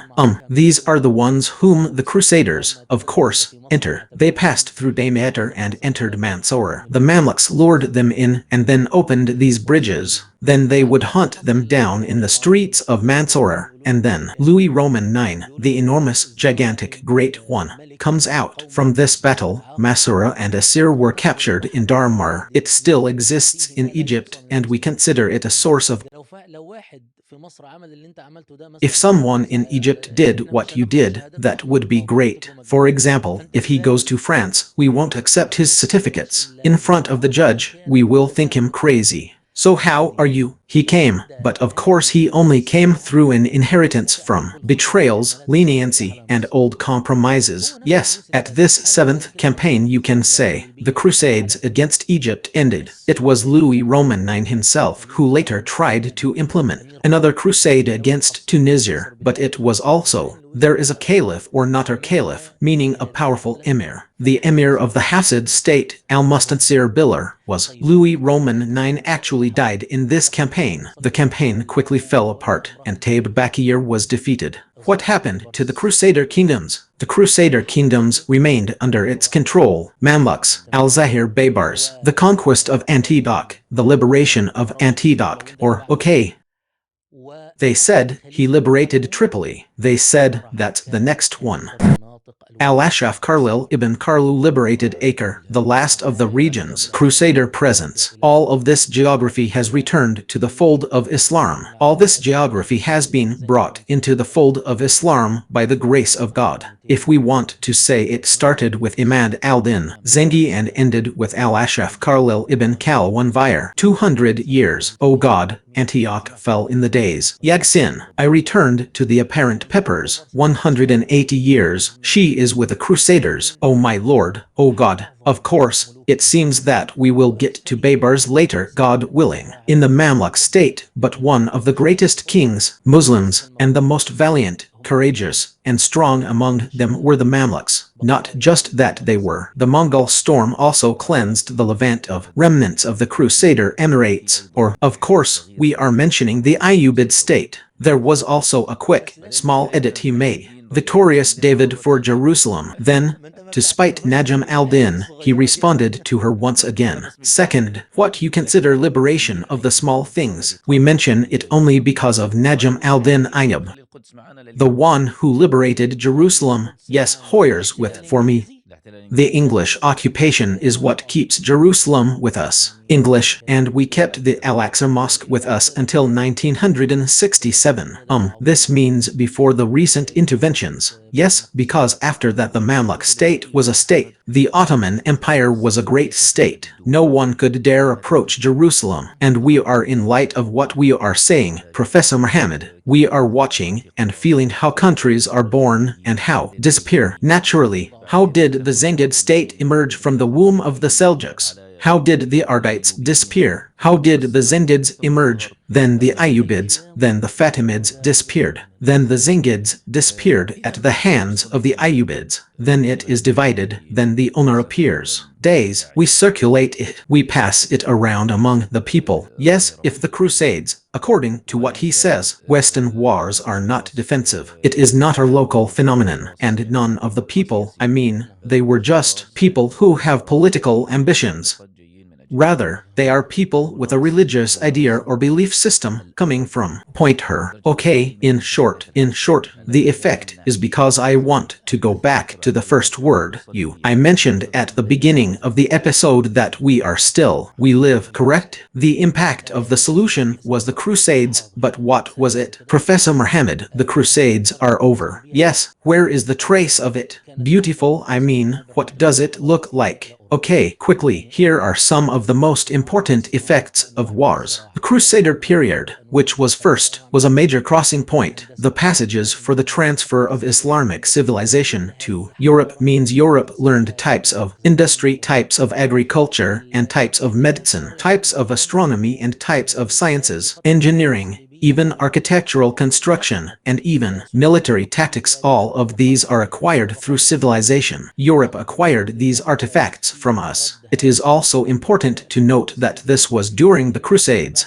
The truth is that he was brought to power in our country. Military layers. The military layers were established with excellent effort in repelling these crusades, but later it negatively affected us because it weakened the nation's civil forces. She grasped the reins of civilization and entered the world. The Islamic movement then remained somewhat stagnant, even though this means a degree of political stagnation. Military rule and corruption are common in military states. It often ends in collapse.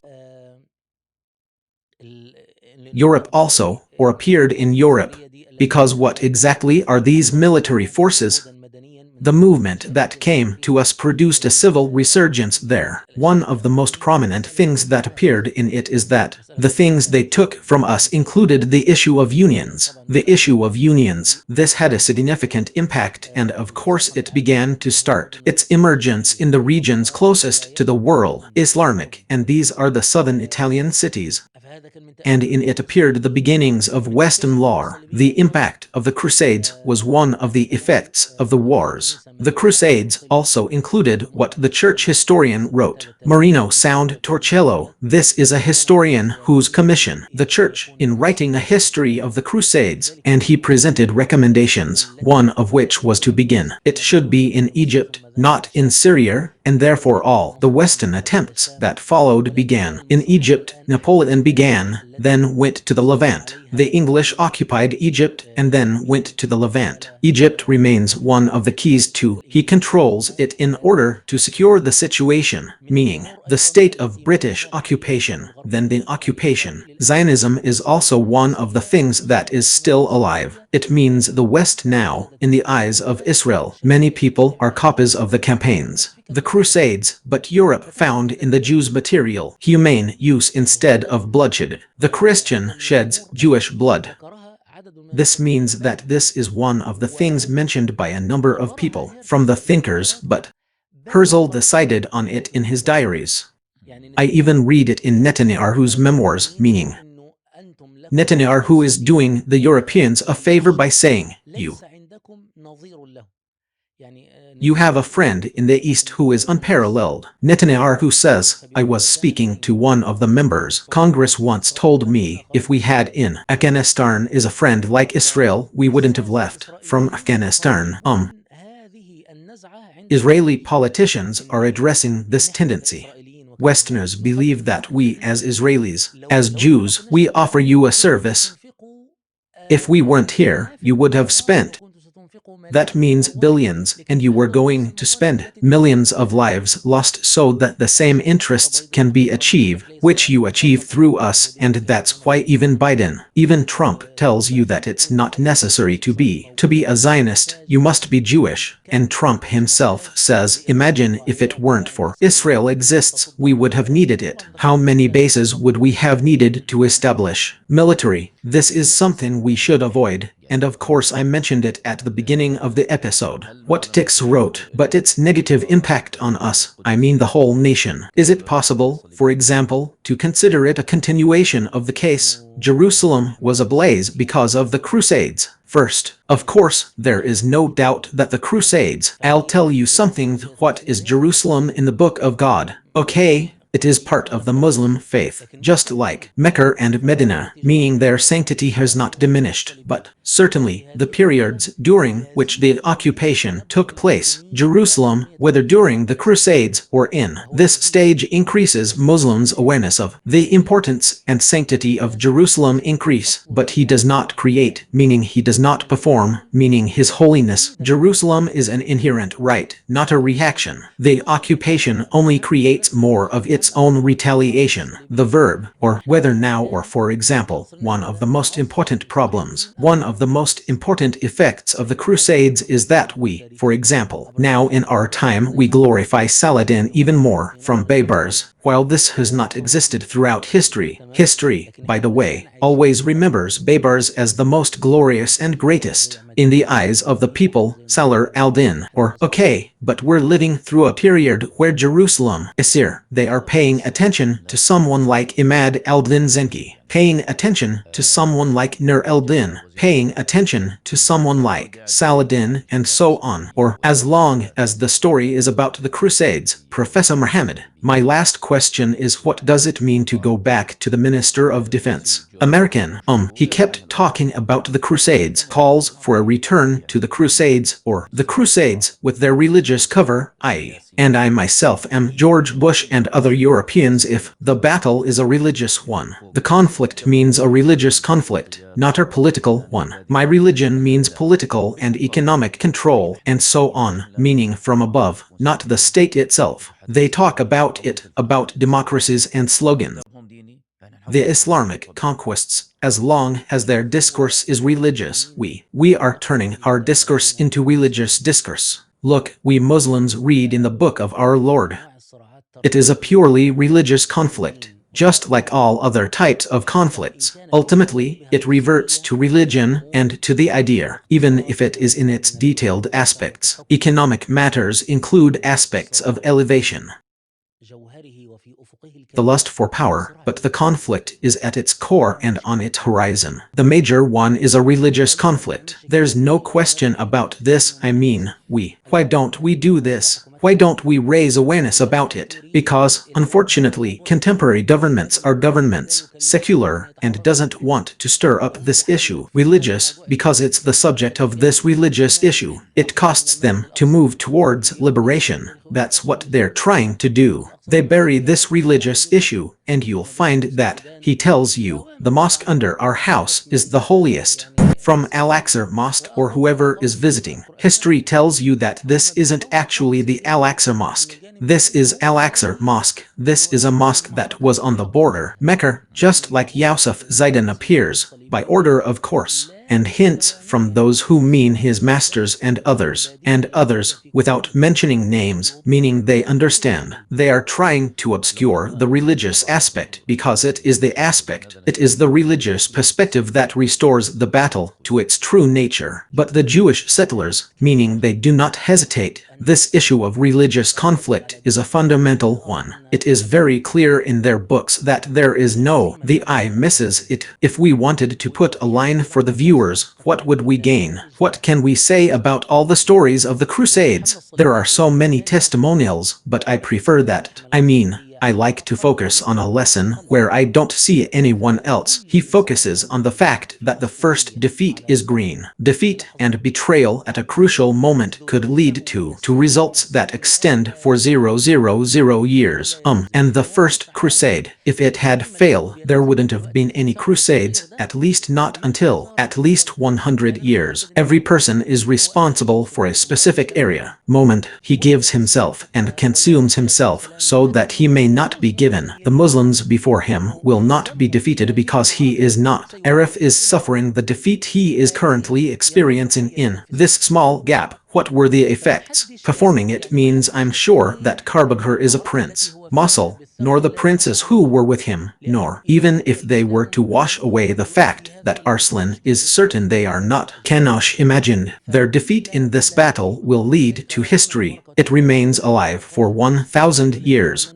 So no one should underestimate the battle they are in at the frontier where it is located, because if Islam comes, this could lead to very disastrous consequences. It extends to generations. Yes, there is no alternative but defeat, and that is why our Lord, blessed and exalted is He. He warns us, saying, O you who have believed, if you encounter a group, if you encounter those who disbelieve advancing, then do not. They turned their backs on them. Yes. And whoever turns his back to them on that day, except to swerve for battle, it means in a second round or biased towards a particular group. The defeat was a violent act, incurring God's wrath. Very much so, and no one knows its far-reaching effects. Therefore, I recommend to myself and to the viewers that every person should hold on as much as they can to what they have learned. It is upon him. Islam is not attained through treachery, and betrayal is inherited. The nation and future generations are in a state of humiliation that cannot be overcome. Easy to begin. Professor Muhammad, the Crusades, before I conclude, they're all like that.